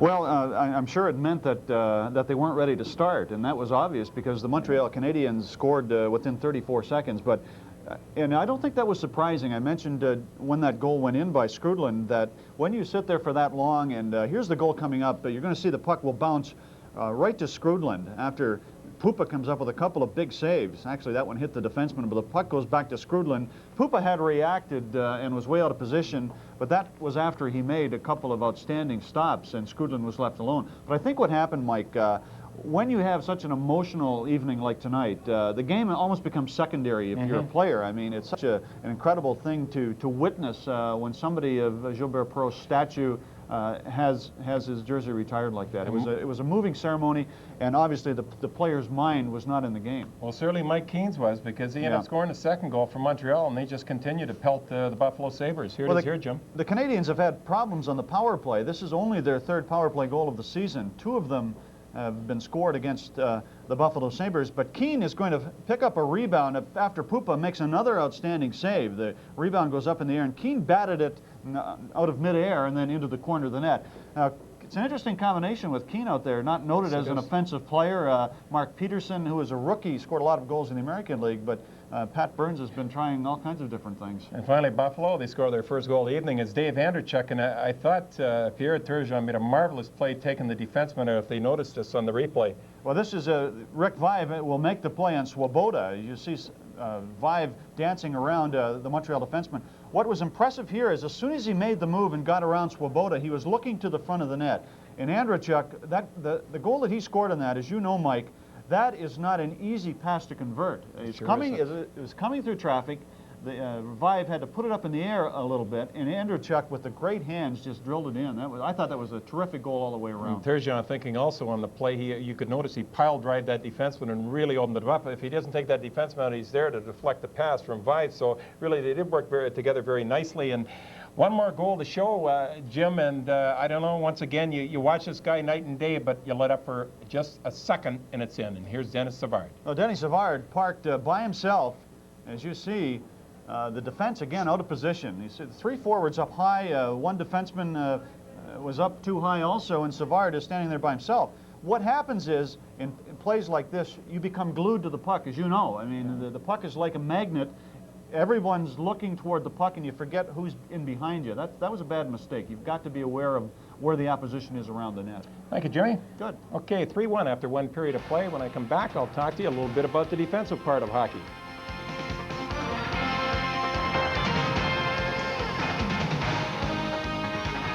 A crushing check. He took another shot from Brook, and then An awesome save. and he's got a breakaway going right in on goal. Pupa makes the save. A slap shot between the pipes. 16,000 screaming fans. Order your tickets for any one of the next 10 Sabre home games. Call Ticketmaster at 852-5000 or 1-800-755-5589.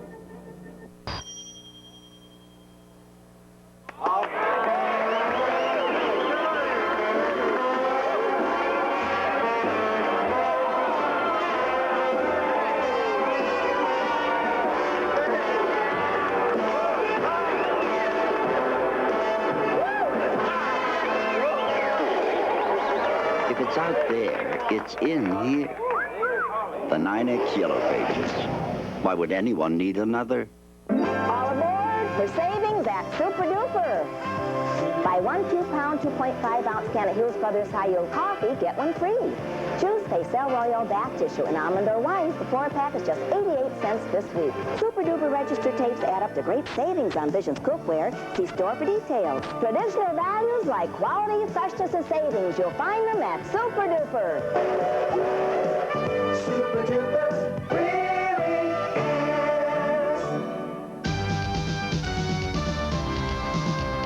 Montreal, they're red hot tonight, and they're the high-flying Habs. They have a lead after one period of play, and what I'd like to do here for the next couple of minutes is just kind of show you a few things that are very important as far as defensemen are concerned. You'll often hear us, well, defenseman going back for the puck, makes the pass up to the forward like it's nothing. It's a very difficult play, and it's a very important play for that defenseman. It's called that almighty first pass. You better make it good, because if you don't, everything is lost. You scramble, and you're deep in your own zone. Let's take a look here and see the right way of doing it. You'll see a good lead pass by the Montreal defenseman.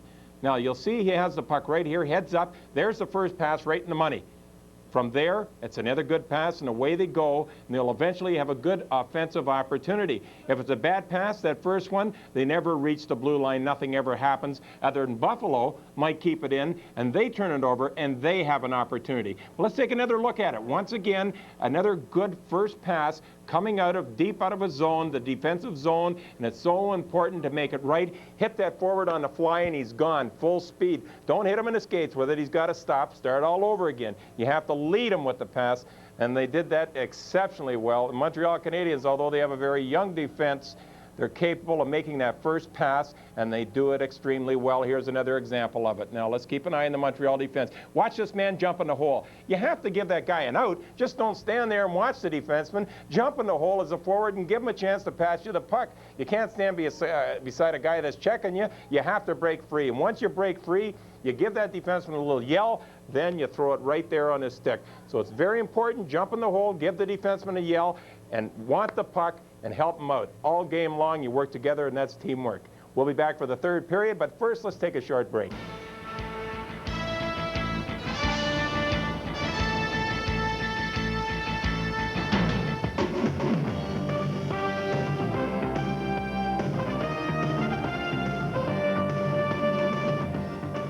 There is no double standard for Jim Kelly.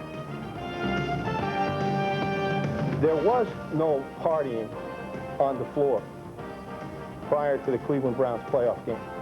The Bill Foley Press Conference, live every Monday night at 8 p.m. Brought to you in part by Independent Health. Quality coverage you can depend on. Pizza Hut presents the $4 pizza deal. We get one pizza. Regular price. The 4 more pizzas are each? $4. What about a Supreme? Regular price. And a pepperoni lovers? $4. How about 3 sausage pizzas? Regular price, $4, $4. 5 Super Supremes. Regular price, $4, $4, $4, $4. For a limited time, first pizza regular price up to 4 more, just $4 each. Okay, how about a meat lovers, 2 pepperoni lovers, a Ferrari, and a sausage pizza? Regular price, $4, $4. $145,580, $4. Whoa, she's good. Making it great. What do you suppose a sports utility vehicle looks like? There you go. Now, imagine one that has more headroom. Good. Now think harder. Imagine one with even more headroom, leg room, shoulder room, and more cargo room. Excellent. The Ford Explorer. With a sticker price less than Cherokee or Blazer, it's not hard to imagine what'll happen next. See your Western New York and Northern Pennsylvania Ford dealers, where our #1 priority is you. If your light beer tastes like it came from this pump, taste the light beer that comes from this pump. Second period underway with the Canadiens leading by a 3-1 score. And Swoboda out of the far side. Here's Bonker trying to keep it in for Buffalo. It'll go to the corner. It's recovered. Cleared up to the left side for Swoboda. Kennedy runs into him. Knocked down. Here's Vive. Loose puck. Here's Lowe, and he didn't see it. He had turned around, and the puck had gone off the skate of Gerald Denny. And it's cleared back into the Sabres zone. Kennedy will go back after it. The Canadiens are called for icing. Well, that all happened. Good forechecking by Buffalo in the Montreal zone. Canadiens unable to move the puck out of their own end. Now let's take a look at the out-of-town scoreboard, brought to you by Delta Airlines. Rangers lead 3-2 over Winnipeg in the second. Washington, New Jersey tied at 1 in the second period. Hartford has a 2-0 lead over the Toronto Maple Leafs in the second period.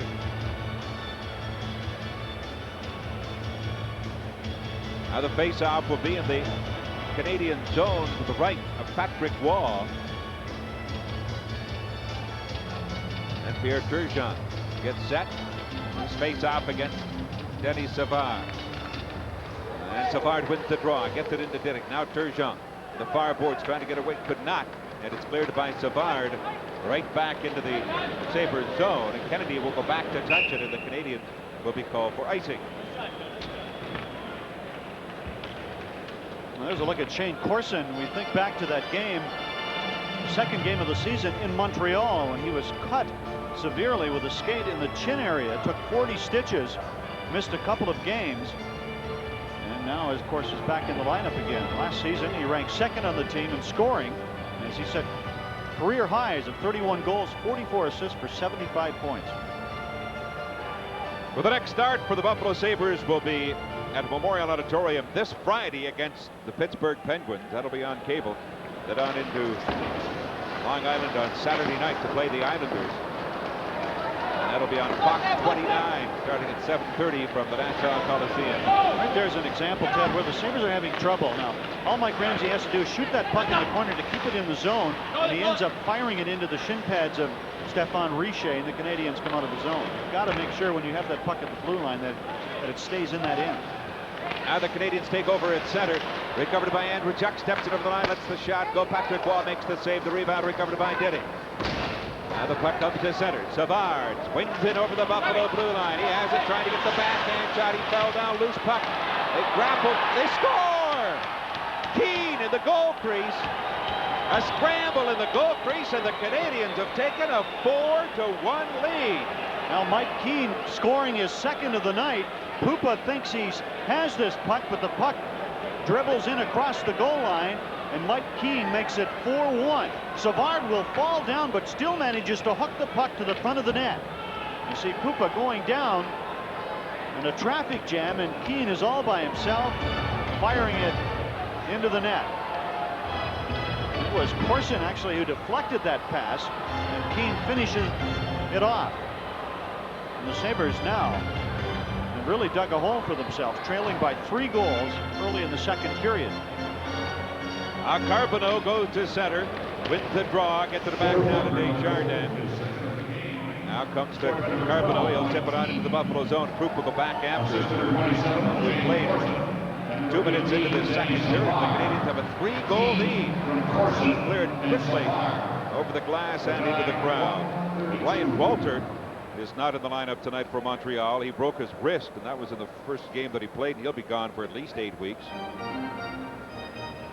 Stéphane Richer leads the Canadiens in scoring with 4 goals in 6 games. Leads the team in scoring. Now, Mike Keane 7 points, but now he is tied with Denny Savard. Mike Keane, who has 2 goals tonight. This is his 18th career game against the Sabres, and these were his first 2 goals against Buffalo.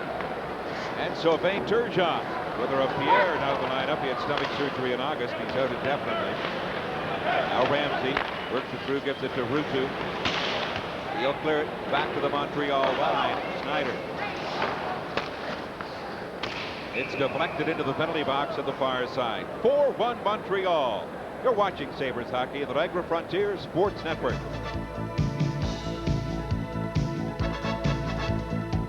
October. Famous for football, Halloween, and a huge fabric sale at the FWS Fabric Store in the Apple Tree Mall. Hurry in today and all this month for 50% off on all fabrics, notions, wool suiting, finer dress polyester, velvets, velveteen, and more. Much more. Plus, you will save 60% on drapery, drapery lining, Halloween cutouts, and prints. Come on in. The only people we scare is our competition.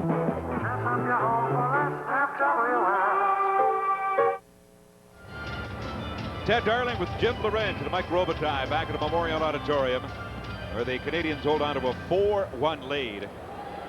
Look at Darcy Lohan, and the draw comes back into the Canadian zone. Now it's flipped on into the Buffalo zone by Desjardins, gloved away by Bodger. Here's Savard, brings it back to the line. Here's Snyder with the drive, and Pupa makes the save, knocked it away. Loose puck, recovered by Howard-Chuck. He gets to the line, steps by Savard. Works it off the skate of Brown. Brown now along the boards. He's taken it. Here's Five. Tried to get to it. Cleared to Howard-Chuck. It goes to Keane. He sends away. Corson at center. Left it there for Savard. In over the line. Savard trying to work it back, but it was knocked off his stick. Here's Key with it in the corner. Gets it back. Here's Corson with a drive, and Puppa makes the save. Five will come back with it. He gives it to Howardchuk. Howardchuk into the Montreal zone. It's an offside call at the Montreal line. Jim, it's interesting. Last year, at the start of the season, the Buffalo Sabres won 13, and they tied 1 of their first 14 games. Quite at home, yeah. Quite a difference this year. And just moments ago, you could see what is happening. Buffalo out of position in their own zone. Canadiens again with some quality scoring chances. And Howardchuk takes it down the ice and puts himself offside. When things are going bad, they just continue to go bad. Instead of moving the puck like Howardchuk would do under normal conditions, you try to do everything yourself. And I think everyone on the Sabres right now is trying to do too much, and nothing works. Well, Savard has picked up 3 points tonight, 1 goal, 2 assists. Now cleared by Andrechuk back into the Canadian zone. And Buffalo will be called for icing, and that'll bring the faceoff back into Buffalo territory. Mike Foligno back in the lineup after missing the opening game of the season. Rick Dudley putting him back with Pierre Turgeon and Dave Andrechuk. And Uwe Krupp comes onto the ice. Good to see Uwe back in the lineup after being struck in the head with a deflected shot in the end of that first period. Face off in the Buffalo zone. Here's Krupp into the corner. He sends it around now to a waiting Foligno. Foligno then tried to clear it back to the Montreal line, and Richer. He dropped it back in. The Canadiens with a 3-goal lead. Back now to Krupp. Krupp tried to work it, blocked by Carbonneau. He'll bring it back at center with Richer. Gilchrist in over the line, a slap shot. Loose puck, here's Richer, lets the shot go, deflects over top of the Buffalo net. They work it back into the corner, Carbonneau. Here it comes, Foligno, he lost it. It'll be recovered by Dufresne. Now Carbonneau, almost lost it to Turgeon. Loose puck inside the line, Richer goes after it. Cleared, Gilchrist will keep it in. Now Krupp into the corner. Down was Ramsey. Now Krupp plays it up for Turgeon. He'll come back at center with the pass over to Foligno into the Montreal zone. Foligno winds up with the drive and blasted that one wide of the Montreal net. Here's Kennedy keeping it in for Buffalo. 15:50 left here in the second period. Now Buffalo makes a change. Up to Ewan. He stopped at the Buffalo blue line. Comes back, Benoit Hogue. Gives it to Shannon. Here's the pass over to Hartman. Hartman out. Here's the pass to Hogue, and he couldn't get his stick on it. Ewan comes right back for Montreal. At center. He lost it. Now Swoboda along the board. It'll go to Peterson. Looking for some help. Puts it onto the stick of Kennedy. And he tried to feed it to Hartman, but it'll slide on into the Canadian zone. And Buffalo will be called for icing. 15:14 remaining. 15 shots for Montreal, 7 for Buffalo. And just no sustained offense at all for the Buffalo Sabres, and of course that shows up on the shot clock. We talked about Swoboda earlier being the veteran on the Montreal defense, but last season he had his best year ever in the NHL. Offensively, that is. Swoboda, 8 goals, 37 assists for 45 points. Face off in the Buffalo zone. LeBeau and Tucker. LeBeau winning the draw. Will be taken by Snuggerud. Back with Kennedy. The pass over to Kennedy. Back to Snuggerud. Shooting! And he looked like Patrick Waugh got a piece of that, or it glanced off the goalpost to the right of Waugh. Now Ruutu into the corner. Ruutu trying to work it behind the net. Get it out in front, and it's blocked and into the glove of Patrick Waugh. You're watching Sabres hockey on the Niagara Frontier Sports Network.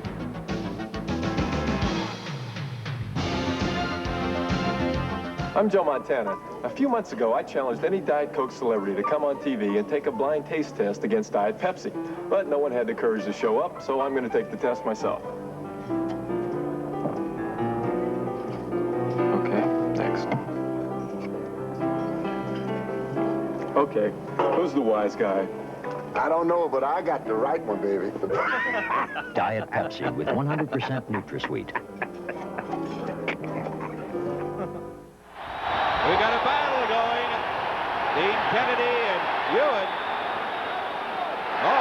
gave Ewan a good shot there.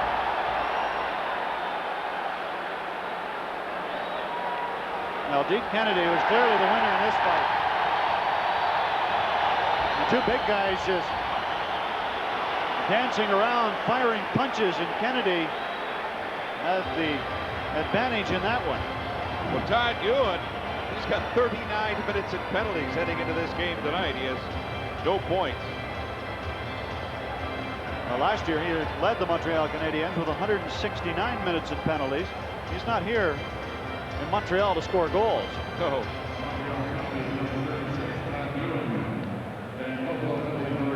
Patrick Waugh getting a look at by one of the trainers.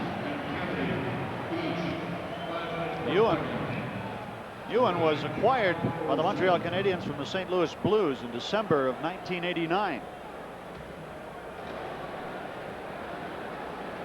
And the Sabres, of course, you have a veteran like Dean Kennedy, he's looking for anything to spark the club, and he's hoping maybe a fight might do it. 14:53 left in the second period. 4-1 Montreal leading. Rutu, Snuggerud, and Tucker, a forward line for Buffalo. Brown and Bodger back in defense. Now Tucker will go against Krugland. Sabres have managed 2 shots in this period out of Montreal 4.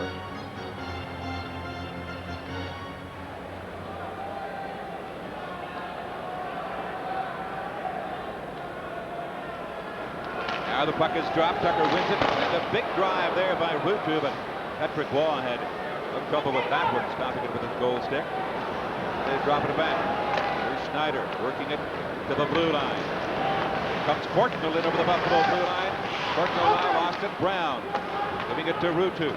Slides it ahead, but too far for Tucker. Recovered by Schneider. He gets it back in. Schneider puts it right in front of his own net. Jardin turns away from Snuggerud. Brown to come. Brown comes up on the play to keep it in for Buffalo. Now Schneider lost it. Back over the blue line. Here's Brown. Recovered by Skrudland. Now Brown takes over. Here's the pass. Gives it to Tucker over the line with Rutu. Lets the pass go right in front. Loose puck, and it was gloved at. A loose puck, and it's still in the air. Tucker is knocked down. Here's Rutu to the corner. Now Rutu worked it back, gives it to Brown. Slides it over to Bodger. Here's the drive. Someone was knocked out in front of Patrick. And we'll be back in a moment. You're watching Sabres Hockey on the Niagara Frontier Sports Network.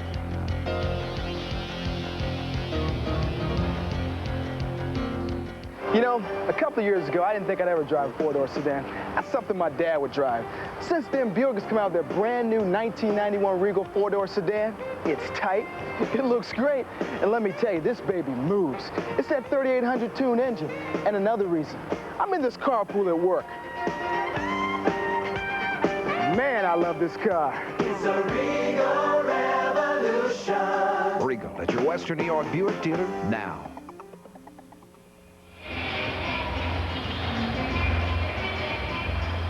Now the Buffalo Sabres coming close in the Montreal zone, but unable to beat Patrick Waugh. John Tucker has been moved up to play with Christian Rutu and Dave Snuggerud to add some more offense. Tucker having a good game tonight here for Buffalo. As you see Tucker getting position, trying to screen the Montreal goalie. There was a big drive by Holder from the left point, but Patrick Waugh makes the save, and he holds on to that one. Now, of course, from the Buffalo Sabres standpoint here, still 13:45 remaining in the second period. And I'm sure on the bench, the coaches and players are reminding each other, look, we're not out of this game. Can't score 3 goals in a row, but you've been able to get back in the game. You've got to score 1. The little guy just about ready to go to sleep. Face off the Montreal zone. Now loose puck in the circle. Howardchuk couldn't get to it. Recovered by Keane, and he cleared it. Savard now to Corson. 2 Sabres are back. Comes in over the line. Corson waiting for some help. Flipped it over. Now here's Vibe. Vibe tried to give it to Howardchuk, but it went off the skate of Lefebvre. Now Savard turns inside the Montreal blue line. Feeds it ahead to Corson. In over the Buffalo line. Corson taken to the boards by Group. A loose puck there in the face-off circle. Keane falls on it. Could be a face-off in Buffalo territory with 13:14 remaining. Well, Mike Keane with 2 goals tonight to lead the Montreal Canadiens to this 4-1 lead at the moment. 23 years old in his 3rd season with the Montreal Canadiens, 5th with the organization. He signed as a free agent in September of 1985. Face off over the Buffalo blue line. Turgeon and Savard.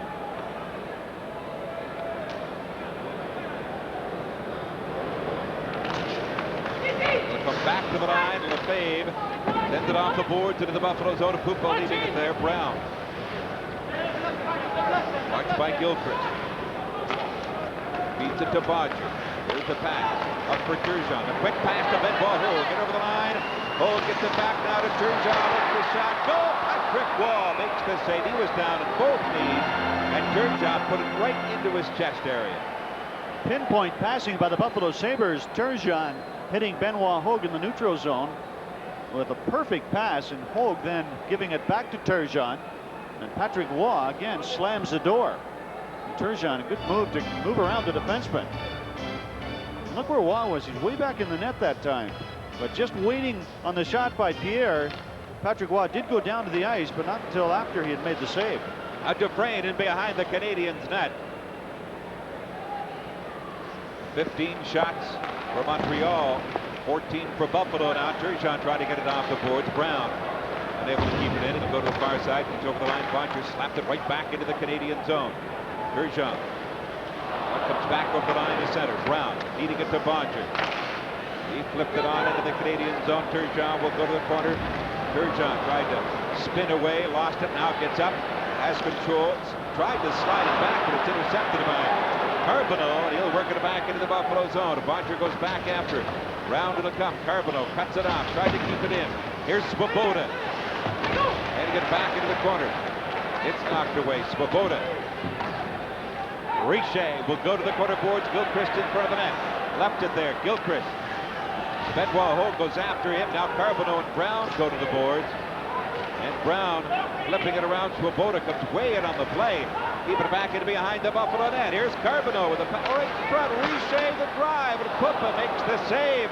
And Bodger's there to flip it off the glass. And back into the Montreal zone. Swoboda. Now Buffalo makes a change. Brutu steps on along with Krupp. Here's Denning. Here's Courtnall at center. Quickly in over the Buffalo line with McPhee. Dropped it back to McPhee. Here comes to Denning. He lost it. Scrudland keeping it in for Montreal. Now McPhee. And Snuggerud will go to the corner. He sends it around. Block kept in. Long shot off the glove of Krupp.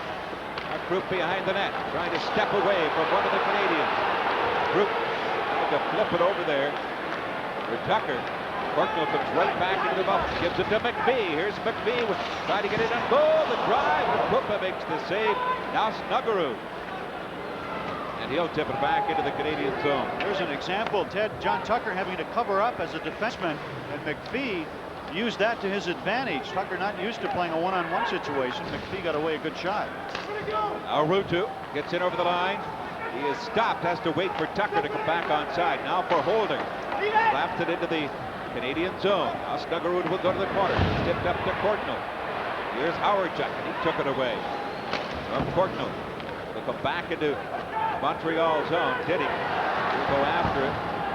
And again, he sends it deep into the Buffalo zone. And Holder will go back to touch it, and the Canadiens will be called for icing.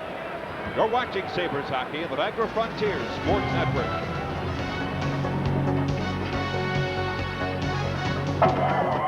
Yeah, we just scored. No, I didn't see Kevin get hit. Kev, you okay? I wind up in the hospital, and Bob gets a winning goal. I couldn't let Kevin miss the party. I was having a pretty good time where I was. Friends deserve the best. Friendship. Just being there. The crisp, clean taste of Canada's best beer, Labatt's Blue. I have to be flat on my back to get Bob to buy me a blue. Between friends, it's true blue. Labatt's Blue. 10 minutes and 16 seconds remaining in the second period. Canadiens with a 3-goal lead over Buffalo. Not a very happy Memorial Auditorium crowd here tonight. Out comes back, taken by Ramsey, shooting, and it's blocked there by Keane. The puck comes back to the Buffalo blue line, taken by Holder, steps away from Corson. Brings it to center. Savard sends it back into the Buffalo zone. Now Vive. Vive tried to slide it ahead, but it went off Savard. Now Vive keeping it in. Here's Darcy Lowe, and he puts Savard into the board. Now there's a long, it's gloved easily by Patrick Waugh. The Sabres continue to press the Montreal Canadiens, but they're not able to put any pucks by that gentleman. Patrick Waugh, his 6th season with the Montreal Canadiens, won the Vezina Trophy for the past 2 years. As a member of the first All-Star team last season. Led the National Hockey League with a 2.53 goals against average. He has done it all for Montreal and started every game so far for the Canadiens. You get the feeling, though, Ted, the Canadiens are playing a retreat type of game now, just going back into a shell, and if the Sabres can ever make it 4-2, I have the feeling that they could make a game of this yet, and I'm sure Pat Burns, the Montreal coach, is concerned about that. Well, the Sabres need to get a goal or a couple of goals here in the second period to get back into this game with 9:49 remaining. Turgeon and Savard.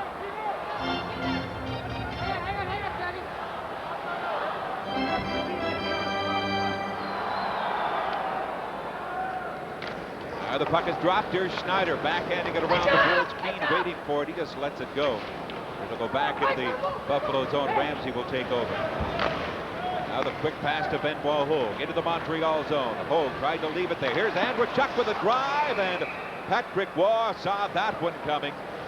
He was not screened on that shot, and he took the drive from Andrechuk. And Andrechuk's next assist will tie him with Don Luce for 7th place with 310 assists. It's a good play by Benoit Hogue as he brought the puck out of the zone or to the neutral zone, and the quick shot by Andrechuk. Well, Andrechuk has passed Rene Robert for 5th on the team in the all-time points list with 555 points. Robert had 552 points.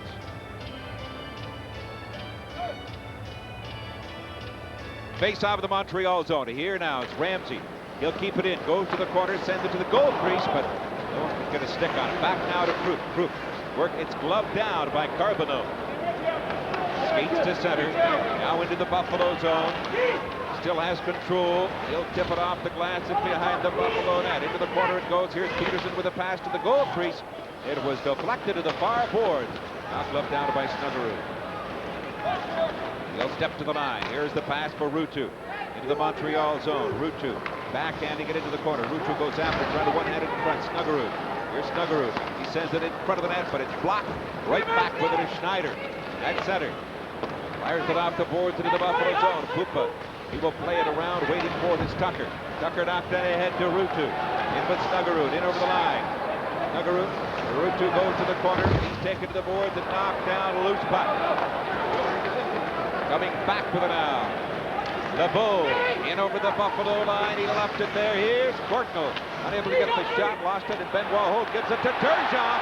Here's Turgeon going right in on goal. He's checked from behind and taken down. There's going to be a penalty shot. There will be a penalty shot. A penalty shot for Pierre Turgeon. Pierre Turgeon hauled down from behind, and right away the referee, Dan Perreault, indicated a penalty shot.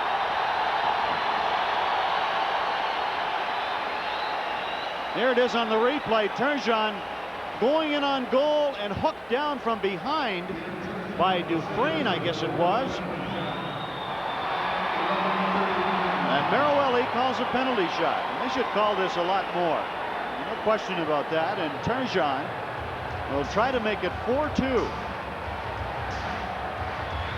Usually you ought to ask John Tucker about penalty shots. John Tucker took 2 penalty shots in 1 season back in '84-'85 and scored on one of them. Here comes Turgeon, right in on goal. He scores!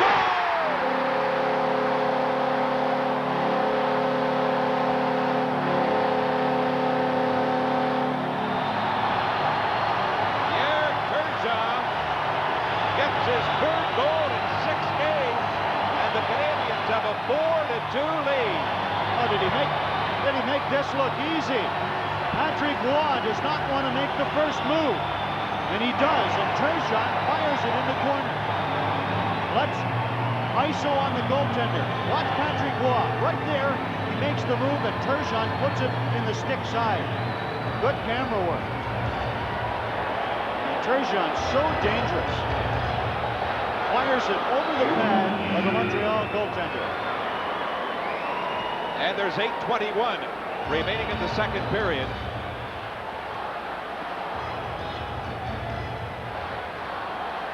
And you can hear the crowd now. Let's go Buffalo. And they could use another goal here in the second period to get back into the game. Howard check. Now sends it back, gives it to Krug. Passes it over to Ramsey. Now Krug. Looks over the blue line with the long pass. Taken by Howard check. The backhander, Patrick Roy makes the save, and then he puts the glove on it. Darcy Lowen was right there. You're watching Sabres hockey on the Niagara Frontier Sports Network. Put Chevy's 91 full size next to Ford. The differences are so big. You can see them blindfolded. Pickup box. Ford's exposed bolts rust. Chevy's all welded. How about design? Aerodynamics, it's a Chevy. How about savings? Feels like a lot of cash back. $500 cash back from your good neighbor Chevrolet Geo dealers. Last year, more truck owners switched to Chevy than any other truck. Don't you buy no ugly truck. Face off in the Montreal zone. Howard Chuck 5 and Darcy Lowen a forward line for Buffalo. And Howard Chuck lost the draw to Skrudland. Who's bucking behind the net. 5 went down, 5 into the corner. Check there, Lowen moves it. Skrudland comes up with the puck. Tips it around the boards. Ramsey trying to keep it in. It's tipped. Right back to the Buffalo zone. Backing up. It's checked by Richer. Now Lowen will go after it. Here's Lowen. He sends it off the boards. Now Howard Chuck trying to get to it before Swoboda. And Swoboda into touch it, and the Buffalo Sabres will be called for icing. And Dale Hawerchuk scored the first game here against the Montreal Canadiens on a breakaway and has not scored since. As a matter of fact, the only point he has collected so far was that goal against the Canadiens. He is a far better hockey player than that. Look at Patrick Roy, played in all games for Montreal. The backup goaltender tonight for the Canadiens is Jean-Claude Bergeron. Patrick Roy's record lifetime against the Sabres, 12 wins, 7 losses, and 4 ties with a 2.80 goals against average. Jean-Claude Bergeron is 22 years old. He's the backup tonight, 6'2", 192 pounds, the number 6 draft pick in 1988. Last year he played in Sherbrooke. 40 games, he won 21, lost 8 and tied 7. He has yet to play in an NHL game. Face off the Buffalo zone. They'll come back, quick drive. Koopa makes the save, kick the rebound. Up to Bodger, now comes to Hogue. Here comes Turgeon into the Montreal zone with Andrechuk. The shot, but it's deflected off the stick of Schneider, way up into the crowd here at Memorial Auditorium. That guy's from Lockport, isn't he? Yes, he is, definitely. Little boy, enjoying himself, obviously, with a souvenir. Well, what a souvenir. The night that they raised Gilbert Perreault's number to the rafters here at the Odd. That was a good play, though, just moments ago by Matthew Schneider, standing up at the blue line on Turgeon. Turgeon really not a whole lot to do on that play. He was not able to make the pass, so elected to shoot, and it was deflected by Schneider over the glass. Alexander McGillney not in the lineup tonight because of a hip injury. Jay Wells suffered a knee injury. He's gone maybe 4 to 6 weeks. Here's Schneider. It'll come back now to Bodger. He tried to get it over to Ruutu. Here come the Canadiens. Stopped at the line. Carbonneau knocked it in over the line. It'll come back. Corson just stepped on. Now recovered by Brown. Stepped in behind the Buffalo net. Now comes back to Brown. He gets over the line. Giving it out to Snuggerud. He'll clear it into the Canadian zone. Here's Tucker, comes up on the play to keep it in. And Montreal recovers. Corson. Keane. Back to Corson. Corson lets the shot go. Pad save by Koopa. Loose puck at this side of the Buffalo net. Recovered by Krug. Another 6:44 left in the second period. Holder works it through to Tucker. Head now to Ruutu. Sends it back into the Montreal zone. Buffalo makes the change. Turgeon steps on with Andrechuk and Benoit Hogue. Now the Canadiens come back. Here's a pass broken up by Krug just over the blue line. Keane steps in over the Buffalo line. He lost it to Turgeon. Oh, Canadiens, too many men in the ice. Yeah. We'll return to Memorial Auditorium. You're watching Sabres hockey in the Niagara Frontier Sports Network.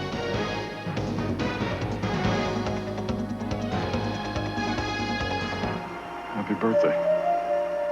You're 48 today, huh? So far, so good. Great family. College next year for Mike, then Kim. Study. You could handle it. Marine Midland Life Loans and Marine Midland professionals with a lifetime of experience can help you face your family's needs. Dad, come on. Hold on. Talking to somebody about your future. Life Loans from Marine Midland. Let's work it out together. Canadiens get hit with a penalty. Too many men on the ice. And the Buffalo Sabres now will go to their third power play. It'll be Andrechuk, Turgeon at 5 with Holder and Bodger back in the points, and it's a 4-2 lead for Montreal. And the draw comes taken by Swoboda. Just slide to the back into his own zone. Diddick is there. Now Holder.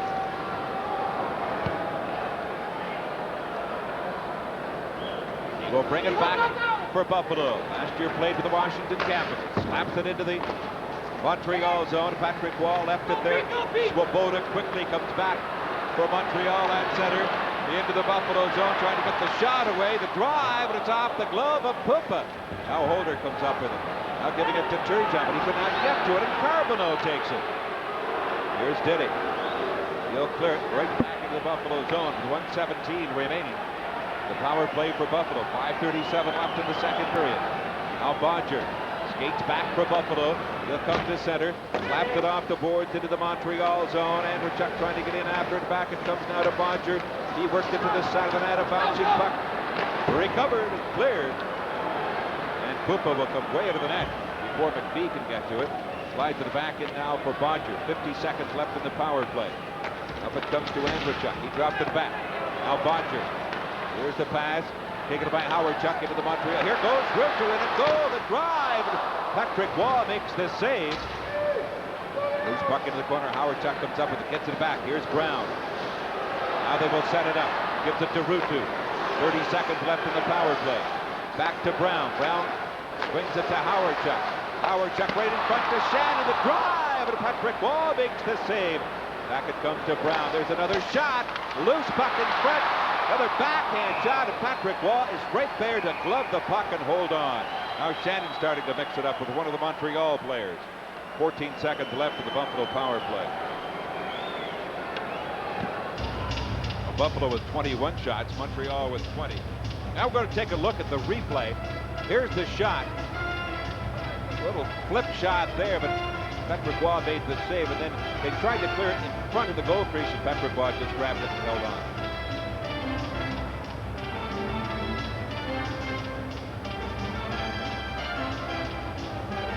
Face-off will be in the Canadian zone. That'll bring on Tucker, Darcy, Lohan, and Hartman. The next start for Buffalo will be here at Memorial Auditorium on Friday night when they take on the Pittsburgh Penguins. That'll be a 7:30 starting table. Then it's into Long Island to play the Islanders on Saturday. That'll be on Fox 29. Then next week they travel to New Jersey, October the 25th. That game will be radio only on the WGR radio network. Face off in the Montreal zone. Taken by Tucker. He gets it back. Here's Ramsey now for Crook. Shooting, but it hit the leg of Savard. Well, looks like there's going to be a call to Buffalo. Darcy Lohan is going to go for interference. So Buffalo will go 1 for 3 in the power play. That'll put Montreal in its 4th power play. 2 minutes for interference. 2 minutes for interference. The time 15:30.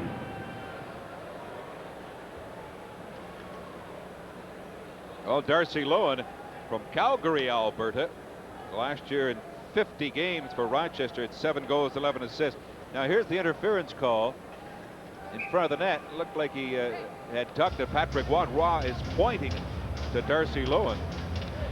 Malone is 21 years old, 5'10", 185 pounds, the number 3 draft pick for Buffalo in 1985. Face off over the Montreal blue line. Perreault, he has stopped now. Perreault comes up with it. They'll go back in behind the net. Now the Canadiens go to the power play. Savard.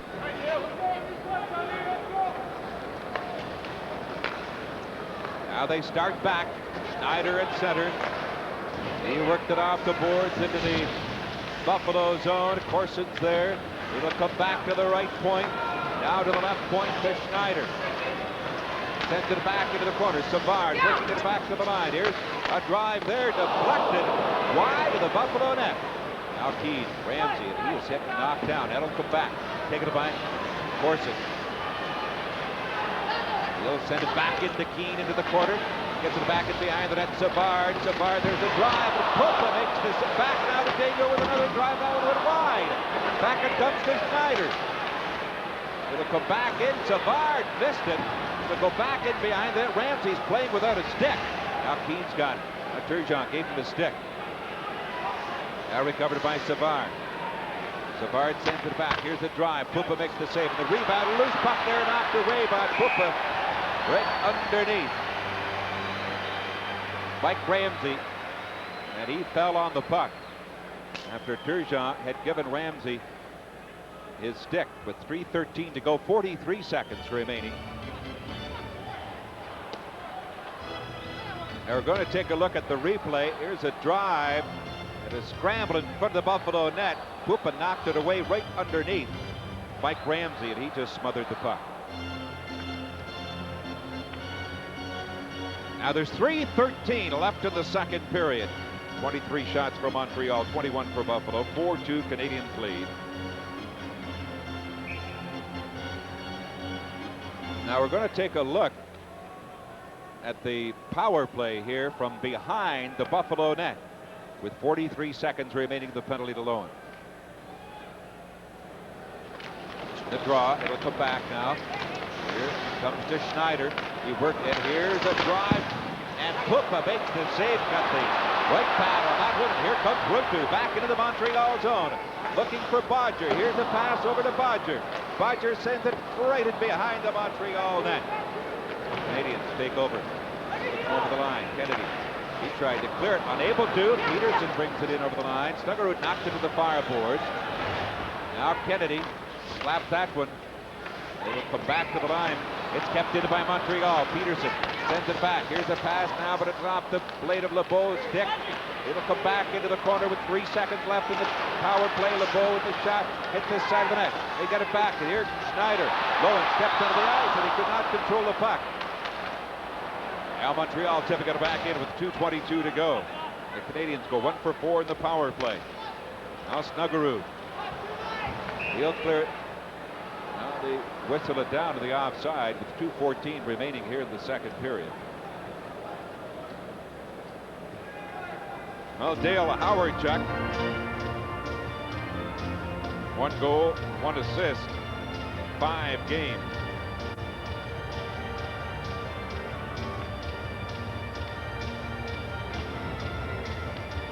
Face-off will be inside the Buffalo blue line. The Canadiens with a 2-goal lead. They've taken a 3-goal lead. Now Skrudland and Howard-Chuck. Skrudland winning the draw. Gets it back. Svoboda steps over the line. He flipped it high into the air. A holder will go after it. Gets it off the glass. It'll come to the line. Taken by Howard-Chuck. Howard-Chuck's pass, but he puts it right onto the stick.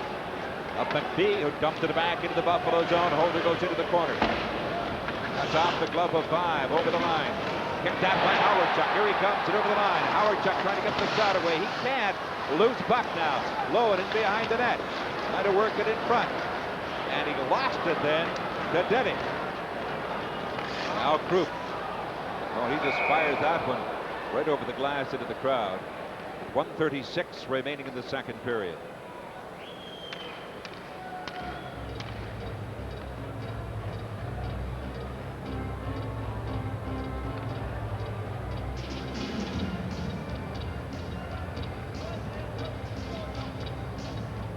Now the face-off will be in front of the Buffalo bench area.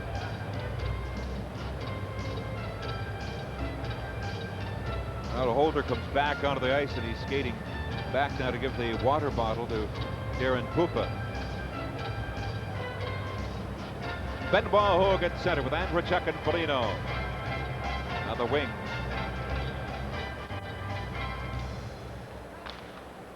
Now Carbona wins the draw from Hogue, sends it back in. Daigneault working at Ramsey, cleared it back in, and now Andrzejczyk will get back onside. Comes to Gilchrist, steps to center, flips it on into Buffalo zone. Pupa will play it around the glass, giving it to Foligno. Now Foligno's pass, dumped it to center. Daigneault backs up, gives it to Schneider. It'll be cleared. Ramsey takes over. Now for Foligno. And Foligno unable to get away from Schneider. That allows Gilchrist to take over. Here's Brown at center. Now for Foligno. He lost it. The Montreal blue line with 1 minute to go here in the second period. Ramsey now slides it over to Brown. He'll tip it back to the Montreal blue line. It's knocked high into the air, gloved down by Ramsey. He lost it. Brown backhanding it into the Canadian zone, taken by Skrudlin. Here's the pass off the boards. Knocked into the Buffalo zone by Corson. Brown. Savard goes after him to the corner. They hold it there with 27 seconds remaining. Now Ramsey and Corson begin to mix it up briefly.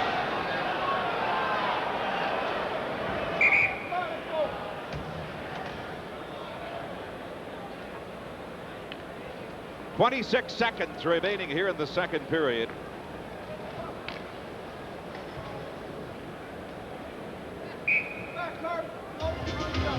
Coming into this game tonight in the Adams division, the Bruins have played 6 games. They have 9 points. Hartford has played 7 games. They have 8 points. At Montreal and Quebec, they are tied with 7 points each. Montreal has played 6 games. They're playing their 7th tonight. Quebec has played 7. And the Buffalo Sabres have played 5 games. Face off in the Sabres zone.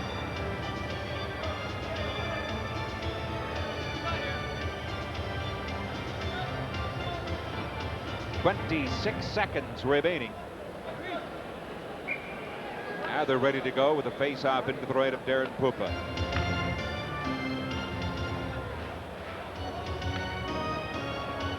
It'll be John Tucker against Savard. Denny Savard with 3 points here tonight, 1 goal, 2 assists. Now the puck is dropped. Tucker wins the draw. The loose puck comes in front of the net, taken by Bodger, gives it to Snuggerud. Here's the pass, intercepted by Savard. Flipped it right back into the Buffalo zone. 17 seconds in the second period. Now it'll come to Krug. He'll give it to Ruutu. Up it comes to Snuggerud at center. Winds up and fires it back into the Montreal zone. 6 seconds to go. 4 seconds remaining. That's it, the end of the second period. Shots on goal in that second period for Buffalo 15, for Montreal 14, and 25 shots overall for Montreal, 21 for the Buffalo Sabres. So the score after 2 periods of play, the Montreal Canadiens 4, the Buffalo Sabres 2. You're watching Sabres Hockey, the Niagara Frontier Sports Network.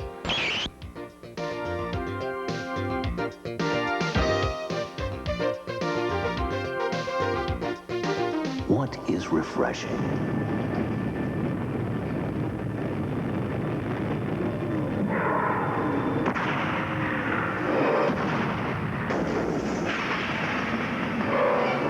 It's the taste.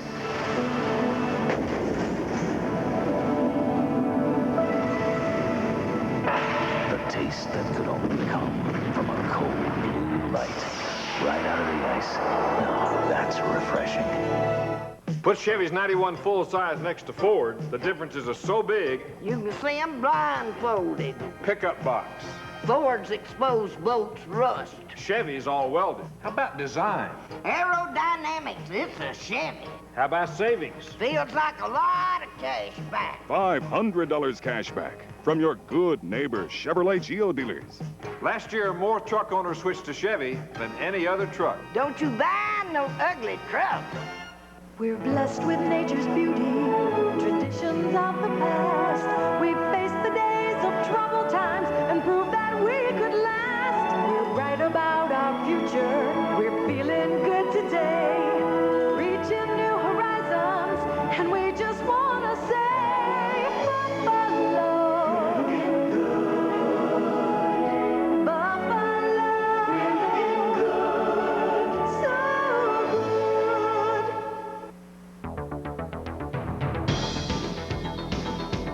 Montreal Canadiens, as you see, leading the Buffalo Sabres by a score 4-2 tonight here at Memorial Auditorium. Now, we were scheduled to have Richard Martin join us. Obviously, he's caught up in the crowd. Of course, the fans of Western New York here in the Buffalo Sabres honoring Gilbert Perreault tonight as retiring number 11, hanging it from the rafters, never to be worn again by a member of the Buffalo Sabres.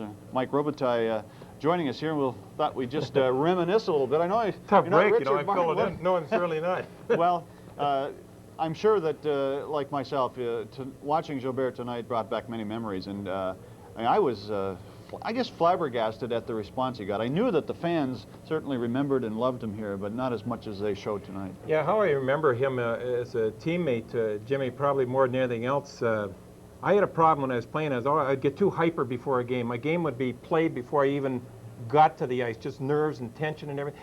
And I found Gilbert to be a very soothing type of person, very relaxed. He'd walk around, wouldn't he, before a game in his long underwear and have a cup of coffee and relax, you know, and this and that. And he wouldn't get too excited and then just go out and score 3 or 4 goals and kind of break a sweat. And the game was over and we'd win by 2 goals. Yeah, that went through my mind. Here's a game tonight against the Montreal Canadiens. Of course, 4-1 score, and I'm thinking if this was a club back maybe in the middle 70s, it would be not a whole lot to worry about. It was such a high-scoring offensive club that that getting 3 goals and getting yourself back in the game probably wouldn't be that difficult in those days. Well, it certainly was. It wasn't a problem with Gilbert. He had those opportunities, it seemed like, and he took advantage of it, and he had a nice group of players around him, I think, that responded very well to his type of play, and he was a magnificent player, there's no question about that, and he certainly didn't hurt this organization at all for all the years he played here. Well, let's take a look at the replays from that second period. The Montreal Canadiens scoring once to make it 3-2, or make it 4-1 at this time, I beg your pardon. This is Keane scoring as Denny Savard falls down to the ice, will hook the puck in front of the net, and look at the traffic jam. Keane all by himself, just jamming it by Darren Pupa. And the Canadiens took a commanding 4-1 lead at the time. But, Mike, I mentioned that the Sabres, if they could make it 4-2, might make a game of this. And Pierre Turgeon is pulled down from behind by Dufresne, I guess it was. Yeah, I believe it was Dufresne. You know, they needed this goal, Jimmy, badly. And I'll tell you, not only the team, but Pierre Turgeon needed the goal to get himself going, not necessarily against other teams, but against the Montreal Canadiens. And this is really a beautiful shot. Watch how he waits the goaltender go down, then he shoots the puck. He showed an awful lot of patience, and you know, you're either a goal scorer or you're not a goal scorer, and I think it's very noticeable after seeing the way he put this puck in that he is a goal scorer. He was very patient. You could see the right leg dropped and the puck went up, and he really didn't make it like there was too much of a sweat doing it. You could almost see Patrick Waugh thinking, I'm not going to make the first move, and he did. The battle of the wills. Yeah, it was, and Pierre put it right in the corner. Well, it's 4-2 after 2 periods of play here at the Odd. We'll be back with more after these messages. You're watching Buffalo Sabres hockey on the Niagara Frontier Sports Network.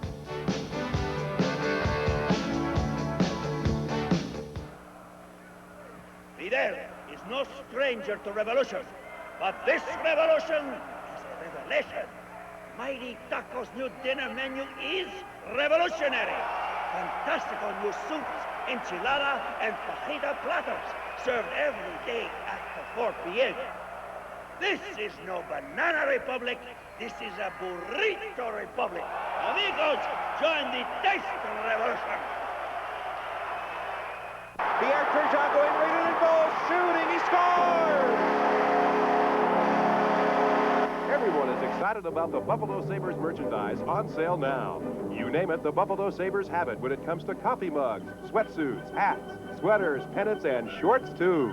Dress Sabre style. Buffalo Sabres official merchandise is now available at the Odd, or write for your free brochure in care of Sabre Merchandise, Memorial Auditorium, 140 Main Street, Buffalo, New York, 14202. It's Seaway Pools and Recreational Warehouse's Any Size One price sale on slate pool tables and fireplace glass doors. That's right. Select from 6, 7, or 8-foot slate pool tables for only $6.99 and get free installation. Or pick any color or size fireplace glass enclosure at only $125, and for a limited time, we'll install it absolutely free. It's Recreational Warehouse and Seaway Pools Any Size One price sale on slate pool tables and fireplace glass doors. If your light beer tastes like it came out of this watering hole, try the light beer served in this watering hole, Jenny Light.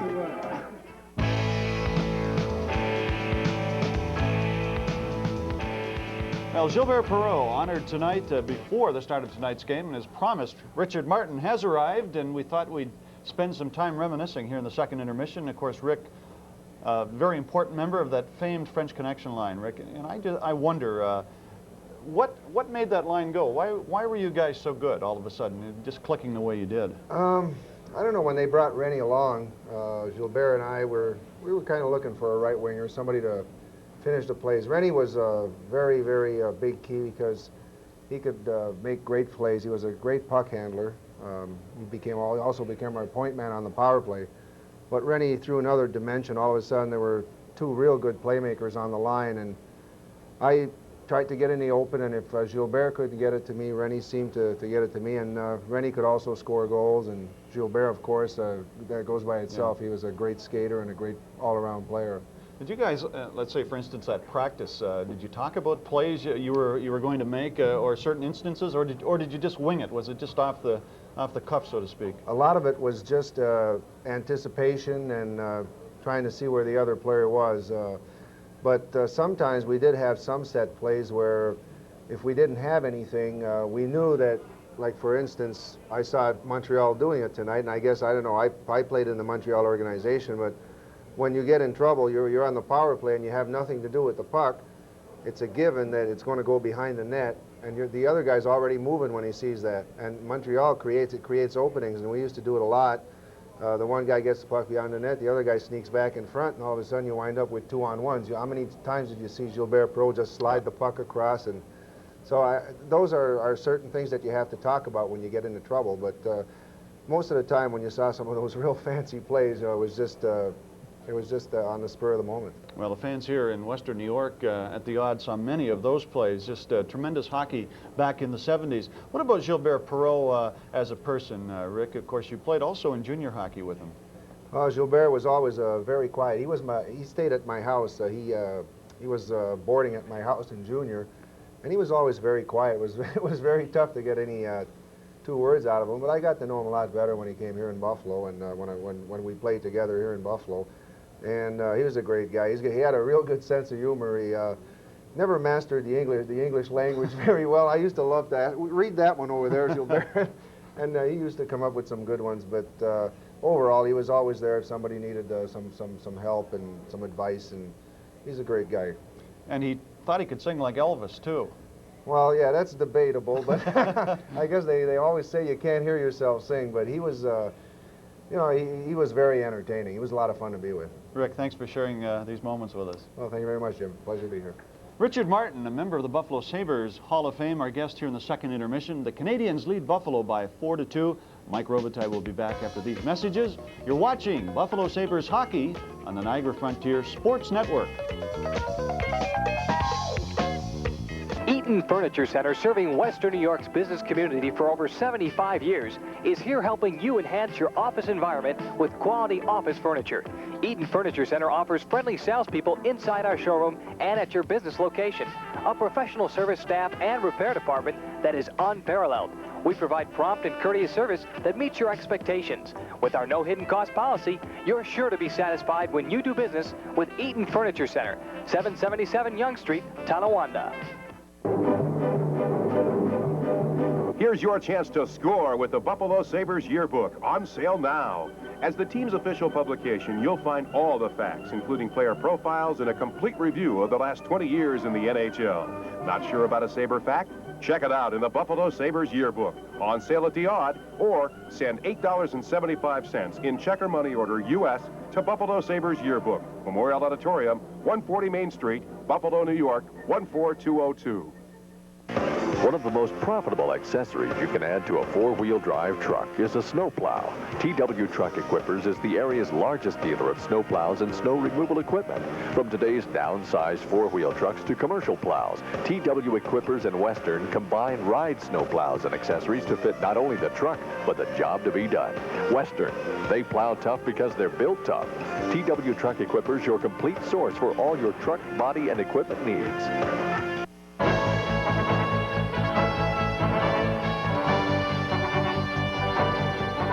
1 period to go, and Buffalo have a lot of work in front of them. They're down 4-2.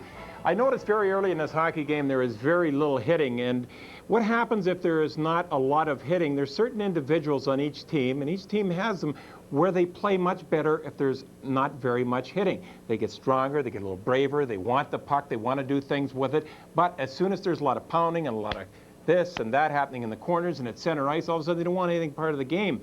And all of a sudden, the last part of that period, it started to pick up a little bit. But I can tell you there was very little hitting in this hockey game. And I'm going to show you a little piece here, give you an example of it, fellas. If you want to roll it, you'll see. Just count how many guys could be hit. All right? Just keep it going slow like that. Now, here's one guy with the puck. Watch what he does with it. Nobody really puts the body on him. They're all stick checking at this point, reaching and reaching.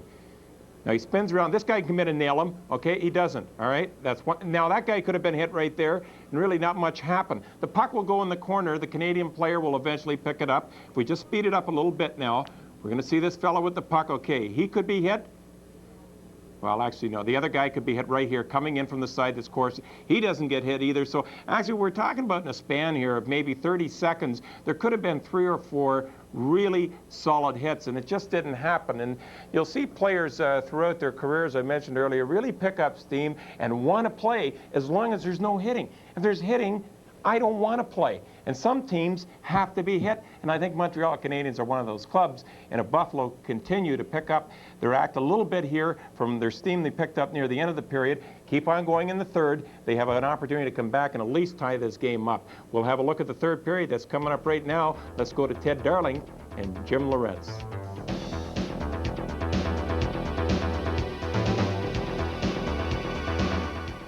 Fever's high, Friday, October 26th, when the Boston Celtics face the Washington Bullets, as Channel 4, the Buffalo News, WBEN, and Magic 102 present the NBA Classic game in Buffalo Memorial Auditorium. Special pregame action at 6 includes a Legends 3-on-3 challenge led by Buffalo native Bob Lanier and other former NBA greats. Tickets good for both games from $7.50 to $20.50 at Ticketron. See you at the game October 26th. Tops never stops, saving you more. Tops never stops, look what's in store. Unless you shop Tops Friendly Markets this week, you'll most likely pay too much for your groceries. When you take advantage of Tops weekly specials and everyday value prices, you'll really save. Shop Tops and compare. Tops never stops, saving you more. Tops never stops. Welcome to the new standard of automotive sales and service. Drive in, park your car, and compare Pontiacs, Volvos, GMC trucks, Suzuki's, Toyotas, Volkswagens, Porsches, Audis, the new Infiniti, all in one complex. Plus the right service to back up every sale. Yeah, this is the place. Auto Place. We're setting the pace. There has never been a place like Auto Place. Come get your best deal now. Main and Transit in Williamsville. If your light beer tastes like it came from this pitcher, taste the light beer that comes from this pitcher.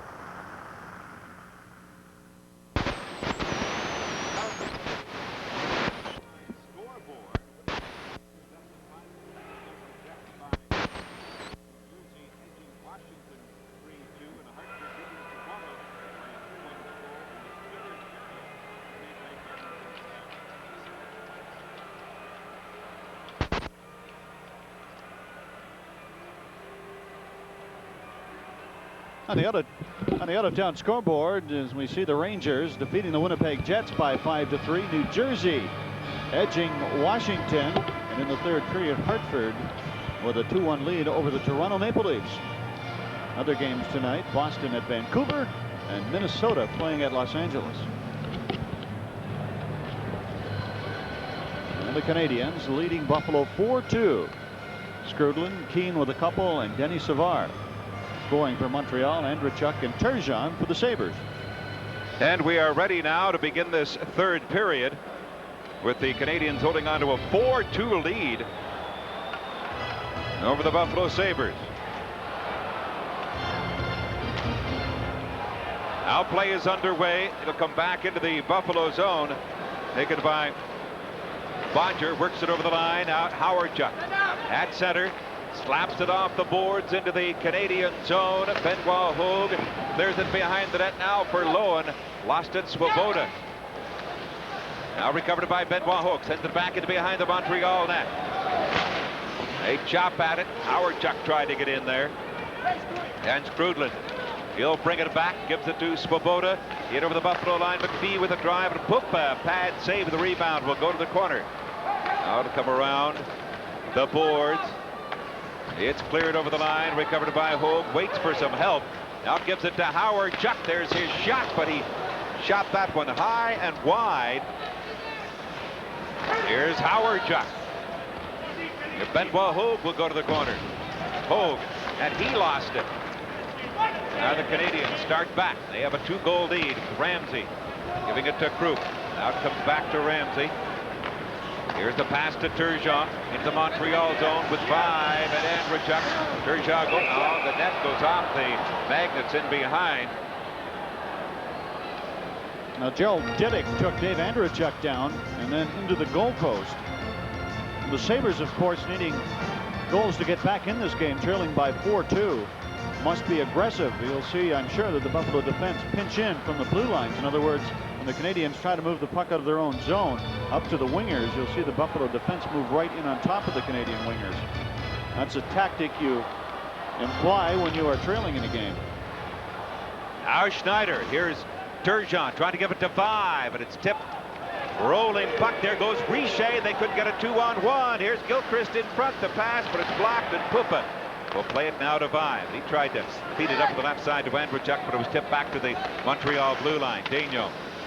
A loose puck there. Here's Vive. Tried to clear it through to Andreychuk, and Gilchrist comes right back from Montreal. But off the skate of Carbonneau. He'll flip it on into the Buffalo zone. Krupp works it off the boards now for 5. He stopped. Now Turgeon helps out. He kicked at it. Knocked it back into the Montreal zone. 2 minutes have gone by in the third period. Jardin with a drive there. And they get a whistle at the Buffalo blue line. Denis Savard with a goal and 2 assists here tonight for the Canadiens. He became the 26th player in NHL history to score 1,000 points against St. Louis on March the 11th, 1990. And he centers for Keane and Corson with the faceoff to the right of the Buffalo net.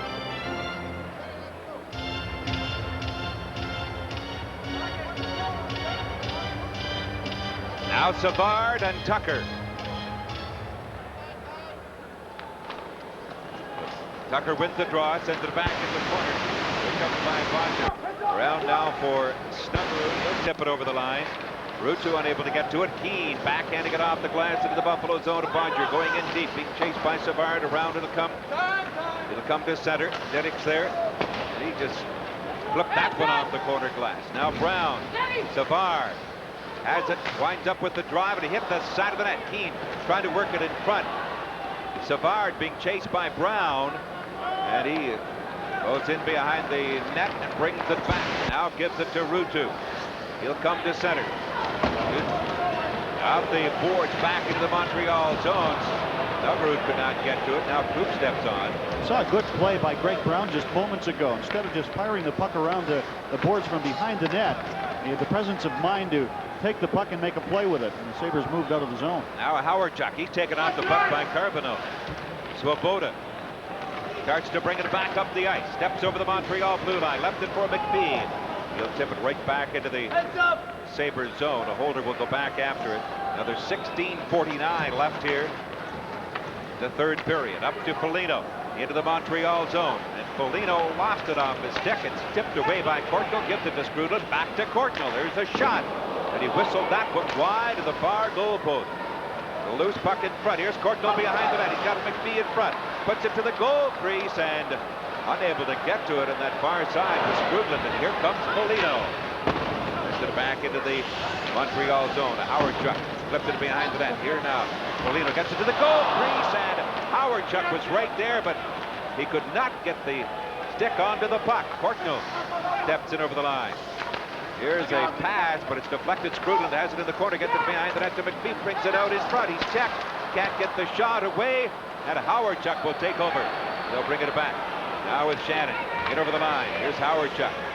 tried to leave it for Ramsey. There's a pass, comes back to Ramsey. Ramsey flipped it in behind the Montreal net. Round it'll come Ramsey. Unable to get to it, it's gloved down. Scrutland will bring it back.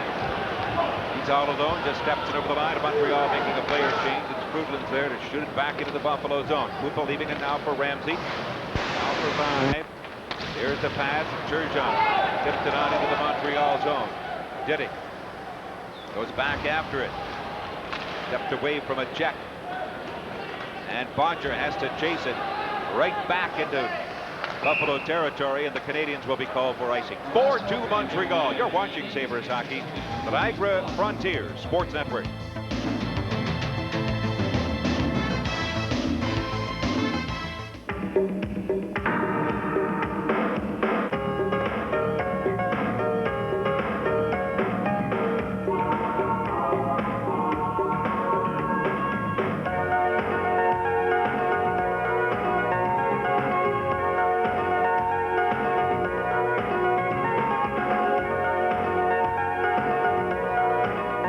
Experience the Amiga. Where else but at the Michael Works, 3670 Delaware Avenue in Tonawanda. 15-17 remaining here in this third period. The Canadiens with a 2-goal lead. Buffalo has not managed to get a shot at Patrick Waugh here in this period. They have 21 shots after 2 periods. And they've shifted down to 3 lines also. Hartman and Darcy Lowen not seeing much ice time. Carbonneau at center, backhanding it into the Buffalo zone. Pupa leaves it there, and now Bodger. He will bring it back for Buffalo. Steps over the Sabres line, comes to center, slaps it off the corner boards into the Canadian zone. Ruutu let it go down to Tucker. Tucker is hit there along the boards. Now Snuggerud tried to get in after it. Here's Tucker. Snuggerud kicks it back now to Ruutu. Ruutu and Corson. Snuggerud gains control, gets it back to Holder. He tried to let the shot go, but it was blocked, and Savard checking Holder from behind. Pupa came out and helped. Now it's cleared back into the Montreal zone. Savard had to go to the bench and get a new stick. Right back with it is Svoboda. He is knocked down. Here's Snuggerud, and then he was tripped up. Snuggerud goes to the corner. Now Svoboda. It tried to be gloved down by Brown. Here you see a nice little play by Denny Savard, not noted for taking the body, but that time he took Snuggerud out of the play into the boards. A fine play by Savard. And Rachuk clears it for a rushing Brown, but he overskated the puck. Now it comes back. Here's Crudlin with a drive, and Pupa making the save, and Rick Vaive gets the rebound, swings in behind the Buffalo net. Giving it to Andrechuk, ahead to Turgeon. Steps by Richer, comes into the Montreal zone. Here's Turgeon going to the corner. Now sends it back. Here's Brown to the shot, and it's tipped by the Montreal defenseman. Back now to Ramsey. A loose puck in the circle, recovered by Andrechuk. Here's Andrechuk bridging the goal crease, and Turgeon let a shot go, but he hit the side of the net. Now Vaive, oh, and he's tripped up. Rick Vaive was tripped up. And there's going to be a penalty to Montreal. Scrutland will go to the penalty box. And you're watching Sabres hockey on the Niagara Frontier Sports Network. You know, when you got it right, you got it right. Whether you're talking about this, or whether you're talking about the one and only Diet Cola that does it for Ray, Diet Pepsi. You know, nothing tastes as good to me as Diet Pepsi. All right, now, who is the wise guy? Diet Pepsi with 100% NutraSweet. Now, that's the right one, baby. Now, Brian Scrutland off 2 minutes, and the Sabres on their 4th power play. They are 1 for 3. Turgeon came within an inch of making it 4-3 on the pass from Andrechuk. Turgeon trying to sweep the puck in the corner, and the penalty coming up just moments after. Scrutland upsets Vaive. Now we get back to the action. There's a drive by Bodger, and Shannon was knocked down in front of the Montreal net. The Sabres go to their 4th power play. They're 1 for 3. 13:27 remaining in the 3rd period. And Darren Shannon good in the corners in front of the net, and that time he was positioned perfectly on the Montreal goalie. I doubt if Patrick Waugh saw that shot. It hit him in the chest protector, and he covered up for the faceoff, but a good job by Shannon in front of the net.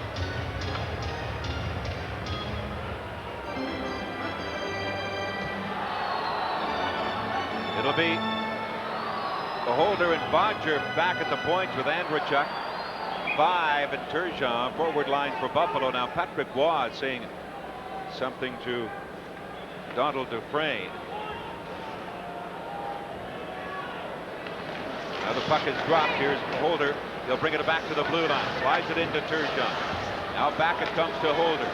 Holder works it to Bodger. Bodger in for Andrechuk. Vives in front of the net. Here's the pass, but it was blocked there by Lefebvre. The Canadiens recovered. Gilchrist backhanded into the Buffalo zone. That forces Bodger back to retrieve it for Buffalo. 1:30 left in the Buffalo power play. Bodger steps over the line. Now working it off a leg, and Lefebvre is there, and again sends it right back into the Buffalo zone. A couple of examples of what's happening to the Sabres, just not sharp on their passing. Andrechuk trying to put it between the legs of a Montreal defenseman in the Montreal zone and wasn't able to do it. Now Bodger hitting a skate with a pass.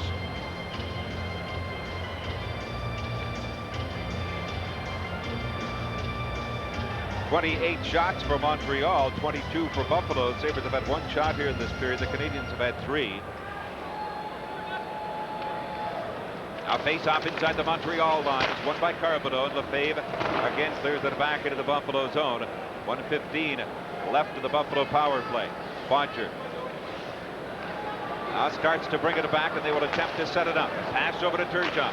Slaps it off the boards into the Canadian zone. Howardchuk. Now Vive goes to the corner. Vive trying to get it in front to Bodger. The drive blocked. Loose puck at the side of the net. Turgeon trying to work it in front. Recovered by Andrechuk. He gets it back now to Howardchuk. Over it comes. Here's the drive there. It's blocked. Loose puck. Turgeon gets it to the side of the net. He's tripped up. Knocked down. Here's Vive getting up. Gives it to Andrechuk. Back now to Turgeon. He's got Bodger in front. Tried to work it. Couldn't. Here's Bodger into the corner. Back it comes to Howardchuk. Makes the shot. Lets it go. Andrechuk missed it on the deflection. Back in behind the net now for Turgeon. And the net is knocked off the magnets, and Vive is hit there by Carbonneau in front of the net. Now Lefebvre going after Vive. Well, Vive again doing an outstanding job in front of that Montreal net. And of course the Canadiens this year, it's easier to stand in front of their net than in years past because Craig Ludwig is no longer here. He's with the Washington Capitals. Ludwig was one of the most effective defensemen in the NHL in front of his net.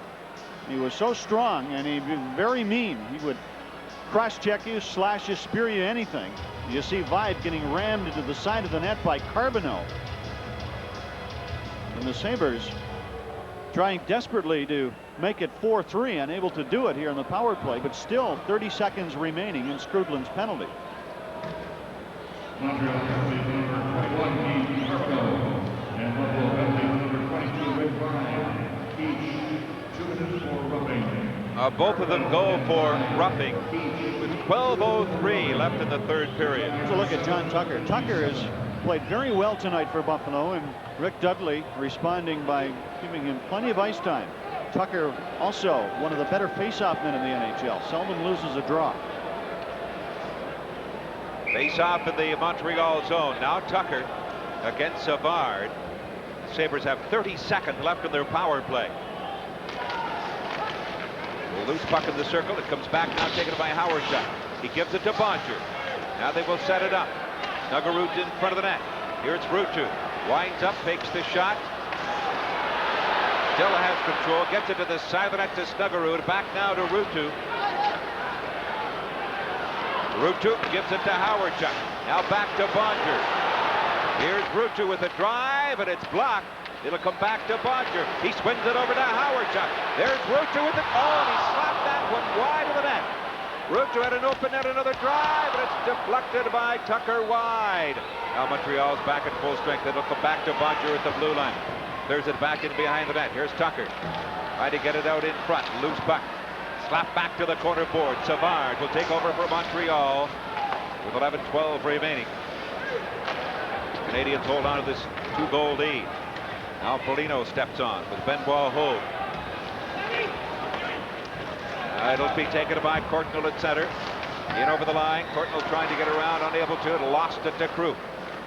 It'll come to Foligno. He checked. Here's Courtnall getting it out in front. And Benoit Hogue has trouble with it. Loose puck, and Peterson went after it. Now four of them trying to get to it in behind the Buffalo net. Benoit Hogue swings away for Buffalo. He'll bring it back now. Gets to center. Steps to the line. Lines up. Oh, and he rattled that one. Lucky it didn't hit anyone. It hit the concrete. 4-2 Montreal. You're watching Sabres hockey on the Micro Frontier Sports Network.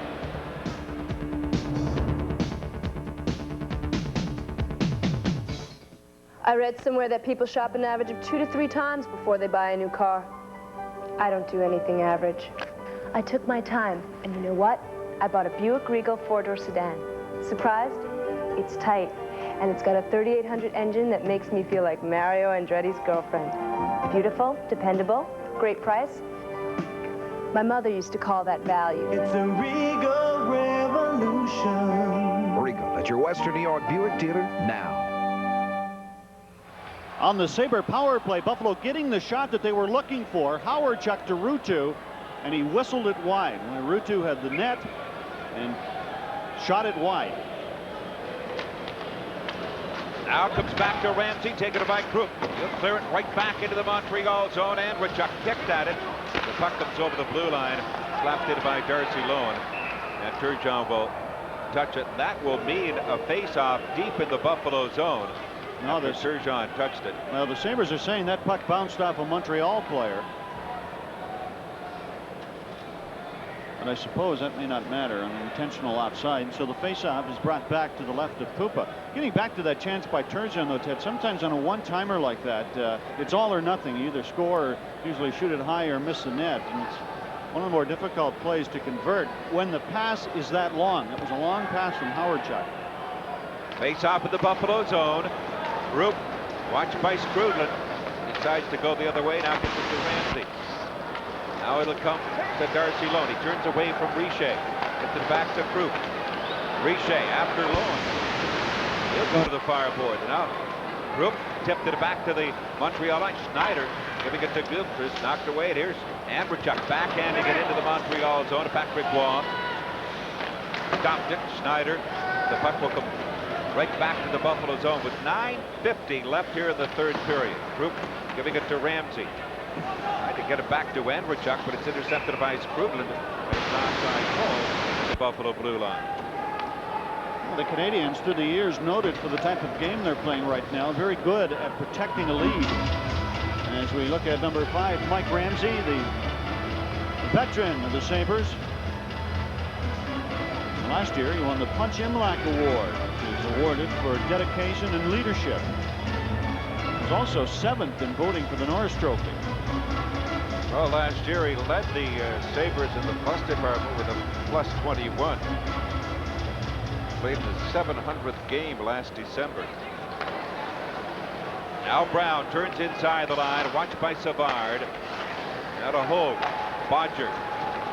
Bodger's pass, tipped away deep into the Montreal zone. Howardchuk goes after it. He touched it. They're whistling it down, apparently. They'll bring it back into the Buffalo zone. And you're watching Sabres hockey on the Niagara Frontier Sports Network.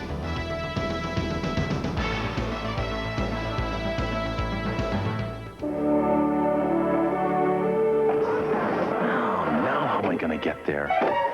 It'll be great to see the guys again. I wonder if they'll all show. I just gotta get there. I'm trying to make my way back to the Brackendale River. Friends deserve the best. This is great. They all showed up. The crisp, clean taste of Canada's best beer, Labatt's Blue. What took you so long? I had a little car trouble. Between friends, it's true blue, Labatt's Blue. And we are back at the Memorial Auditorium. 9:26 remaining. 4-2, the Canadiens lead. Face off the Buffalo zone now.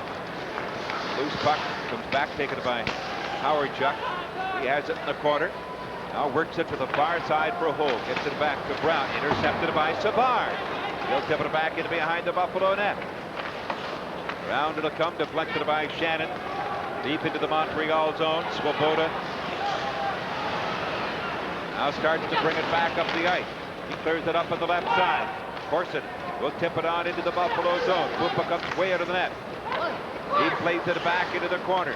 Here's a pass to the side of the net. Pupa makes the save. Now Brown trying to get away from Savard. Gets it off the boards.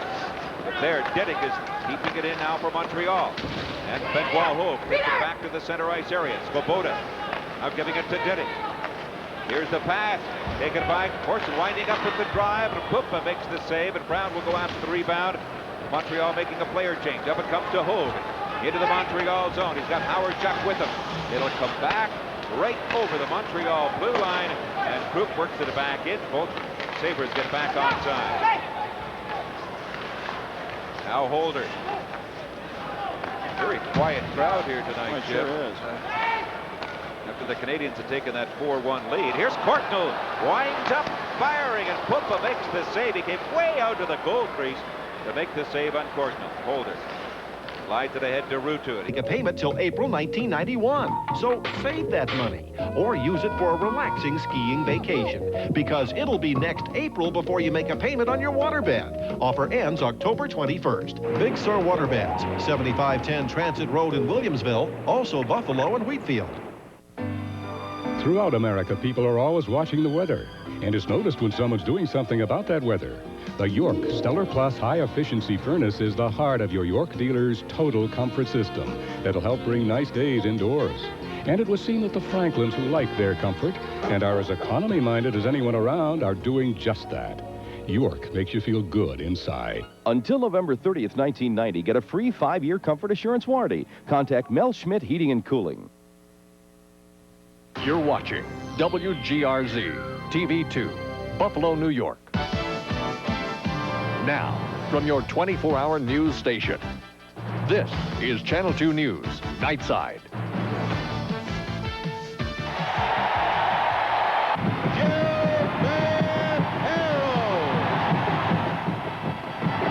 What a night to be a Buffalo Sabres fan. A tribute to the team's all-time greatest player, Gilbert Perreault. Good evening. I'm Don Postles. And I'm Lori Lasowski. The applause from the frenzied crowd at the Odd was almost deafening when Perreault was introduced.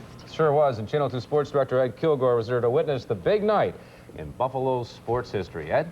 Yeah, and the only thing that's too bad is that Gilbert couldn't have suited up and played tonight. We could have used him. That is another story. That's right. The Sabres and Gilles Perreault took care of some unfinished and overdue business tonight as Perreault received an emotional tribute from the fans he thrilled for nearly 17 seasons. A thunderous 3.5-minute ovation greeted Perreault in ceremonies before the Sabres game against the Montreal Canadiens. It's been over 3 years since Perreault retired, but his first public trip to Buffalo since. Obviously, there are no hard feelings now either way. It's been 4 years already. Time goes fast. But tonight, it's a night that I will never forget. Having number 11 retire, it's a great prestige and a great honor that a hockey player should very be proud of. And I am. Not only proud for this beautiful event, but having been part for 17 years of a first-class organization like the Sabres. After Perreault's thank you, flanked by his wife Carmen and 2 sons, a banner with Perreault's name and number 11 hoisted to the rafters. That's the first Sabres number to be retired, and there is no more deserving guy than Gilbert Perreault. And we'll have more on Gilles Perreault's big night as well as the Sabres Canadiens story in the World Series. Kind of got to him emotionally when he walked out on the ice and heard those He applause. had a little trouble. We'll hear from him after the ceremony as well. Good, Ed. All right. Thanks, Ed. Gilles Perreault's on-the-ice performance speaks for itself, but what kind of the man is he off the ice? His actions there speak loudly, too. Nightside reporter Bob Longo shows us why. It's a day that I've looked forward to since, you know, the day he retired. I knew this day would eventually come, and now that it's here, it's kind of hard to put those emotions and feelings into words. Steve Reichert is probably Gilles Perreault's #1 fan. They met 10 years ago. Perreault, the star and veteran Sabre. Reichert, an enthusiastic college newspaper reporter. Stricken with cerebral palsy, Reichert's dreams were often realized through Perreault's on-ice heroics. Off the ice, Perreault became his friend. He's one of the few athletes of his stature that I've met that,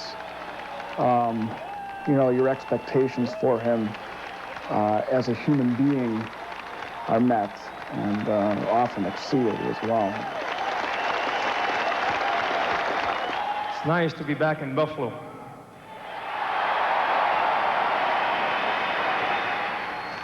As Perreault's lucky 11 was hoisted high above the odds ice, Reichert sat below, wearing Perreault's first NHL All-Star jersey, a gift from the star. It was a proud moment he was glad to share with his friend. All day today, you know, just couldn't think about anything else. It's that kind of day. Bob Longo, Channel 2 News Nightside, Buffalo. The two men try to keep in touch, and they're hoping to get together tomorrow for lunch. Don?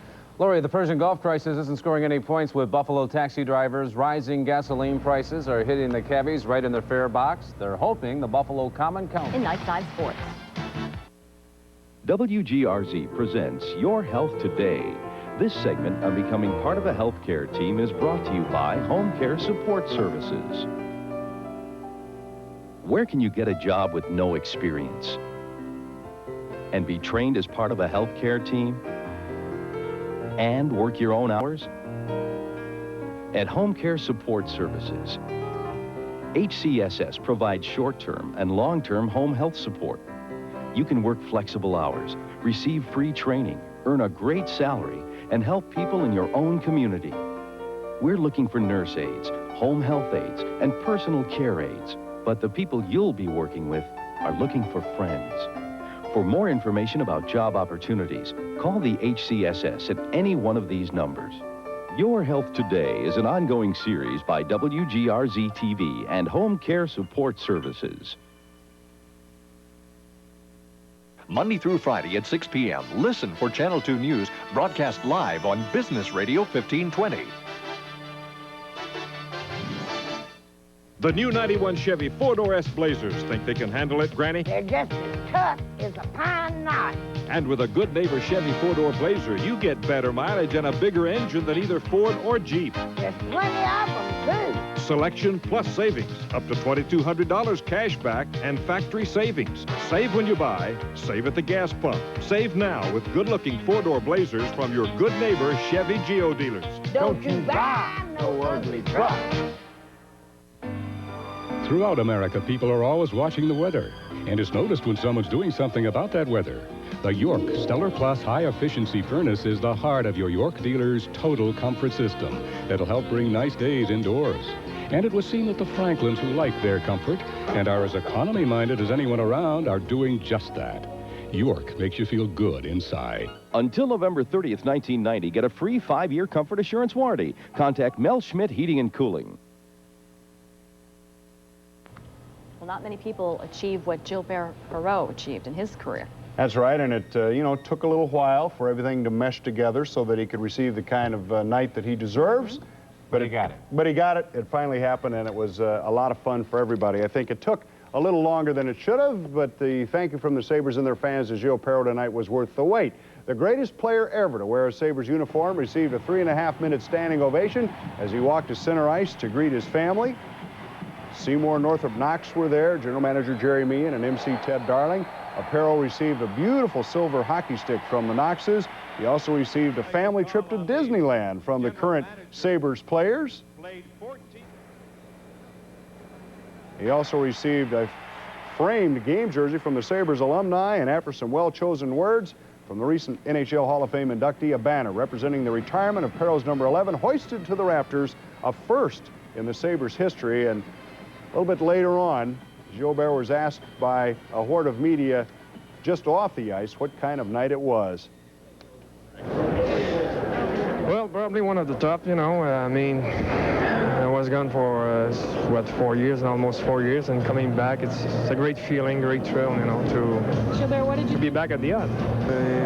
Inside, it was shaking a lot. I mean, I was, very nervous, and but I let everything out, and it was very nice. Well, that it was. Unfortunately, the game itself wasn't so nice. Rather anticlimactic. After just 34 seconds of play, the Sabres can't get the puck out of their own zone. Brian Scrudlin scores to give the Canadiens a 1-0 lead. They would really never look back. It was 2-0 when Dave Anderchuk finally got the Sabres on the board as he scores to cut the lead in half at 2-1, but Dennis Savard makes it 3-1 Montreal after one. In the second period, Mike Keane makes it 4-1 with his second, but then Pierre Turgeon will come up with a penalty shot. And now here it is, and boy, this is rare, and he goes in on Patrick Waugh, And Turgeon scores. It's 4-2, his third goal of the season. And then in the third period, Turgeon, no doubt inspired by Mr. Perreault's presence, gets yet another one. And this would be his fourth, cut the lead to 4-3, but that is it for the Sabres. They're still winless as the Canadiens win it by the score of 4-3. Sabres now 0-4-2. In Toronto, the Leafs keeping pace with the Sabres. They're also winless as they're taking on the Hartford Whalers. And the Whalers on the power play here. Scott Young scores to make it 2-0 Hartford in the first. And then a lot of fights in this one. Ex-Sabre Kevin McGuire on the bottom here against Mr. Cote. Everybody had some tempers. Here's Samuelson after he gets tossed showing his displeasure. But the Whalers wind up winning this one 3-1. They now have 10 points. They're 8 points ahead of the Sabres already. Unbelievable. So as you see, the Leafs lose, and they remain the only other winless team in the NHL besides the Sabres, 0-5-1. Vancouver now has a goal, and they have beaten the Red Sox 1-0. They have beaten the Bruins. It's 1-0 in the first. They're telling me to hurry here. Rangers beat the Jets. New Jersey over Washington. L.A. leads Minnesota in the first. Now to the World Series, which is still in progress. The A's and the Reds now are tied at 4 in the ninth. Billy Hatcher, it's now the bottom of the ninth. Billy Hatcher now is 7 for 7 in the series for the Reds. That is a World Series record. Jose Canseco finally comes up with a home run for the A's, the first in postseason play for them. And finally, the Bills back to work today, and I mean back to work. They went through a tough practice to get ready for the game against the Jets, and Jim Kelly says the layoff didn't hurt at all. Yeah, I think in 7-on-7, we had one incomplete pass, and I think it was Chris Hill held Andre Reed, and he couldn't get his hands up. But as far as teamwork, it went excellent. Everybody's coming off the ball. It was almost like a scrimmage except for the tackling. So we were very well in tune today. Well, the weekend off maybe... seemed like it rested everybody. Everybody needed it. All right, Bills 9-point favorites. Let's see, it's Red Sox in baseball, Bruins in hockey, right? Yeah, at least it was last time I looked. Okay, that's sports. Thanks. All right. Thanks, Ed. Our last word plus Don Paul's morning wake-up call when we return. But first, here are tonight's winning lottery numbers. The New York daily numbers 058 and in win 4, 7007. And in Lotto tonight, 2, 11, 26, 36, 38, 39 with a supplementary number of 48.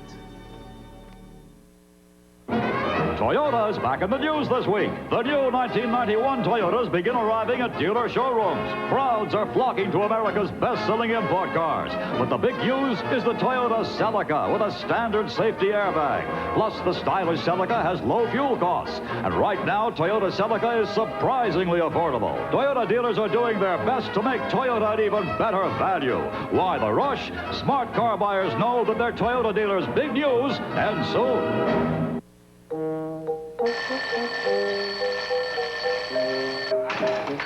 Gotta get a ceiling. Mister, you gotta get a ceiling. Want a good night's sleep? I'm Jim Pacioli. At Factory Sleep Shop, we have the Sealy mattress you need. Factory Sleep Shop guarantees the lowest prices with free delivery and removal of your old bedding. At Factory Sleep Shop, we have the mattress you need for your tired body. It's Paul Rosa's incredible 9-hour sale. Thursday, noon till 9 p.m. only. A sale within a sale. Your chance to get Rosa's tremendous 9-hour price reductions on every color TV, every video recorder and camcorder, every stereo and audio component, every personal computer, as well as every major home appliance. All with Rosa's free lifetime labor and no payment for 90 days. See today's newspaper ad for more details. Tomorrow, 9 hours only, and only at Paul Rosa's. Our last word tonight, the newest fad to brace America's youth. Kids are going crazy for colored braces. No more mundane silver to straighten their teeth. Teens are sporting fluorescent pink, green, even multicolored mouthfuls of this latest fashion. One youngster picked a shade to match his shoelaces, another to match the color of his favorite baseball team. Manufacturers say they can't make them quick enough. Kids just can't wait to sink their teeth into them. I have a couple of cousins who are sporting these new braces. I couldn't even believe it. Really? The orthodontists love them, too, because the kids like to come in there. Yeah.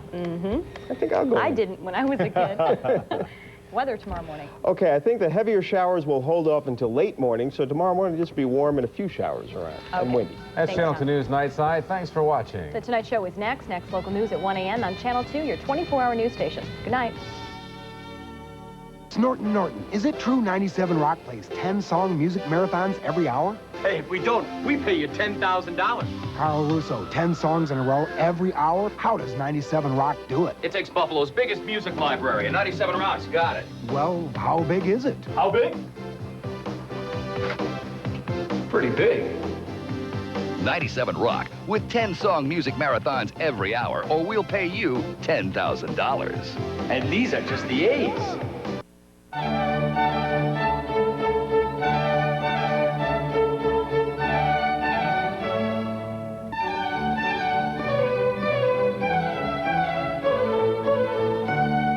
In Western New York, there's a health plan that's easy to use, offers you high-quality coverage, and has hundreds of local participating physicians. Independent health. Quality coverage you can depend on. How do you make an El Grande burro special? If we made it any bigger, the waitress couldn't carry it. If we stuffed it with any more beef or chicken, it would explode. So we gave it some company. Our Mexican pizza appetizer and fabulous fried ice cream. And there you have it, an El Grande burro special with one small touch. Chi-Chi's a celebration of food.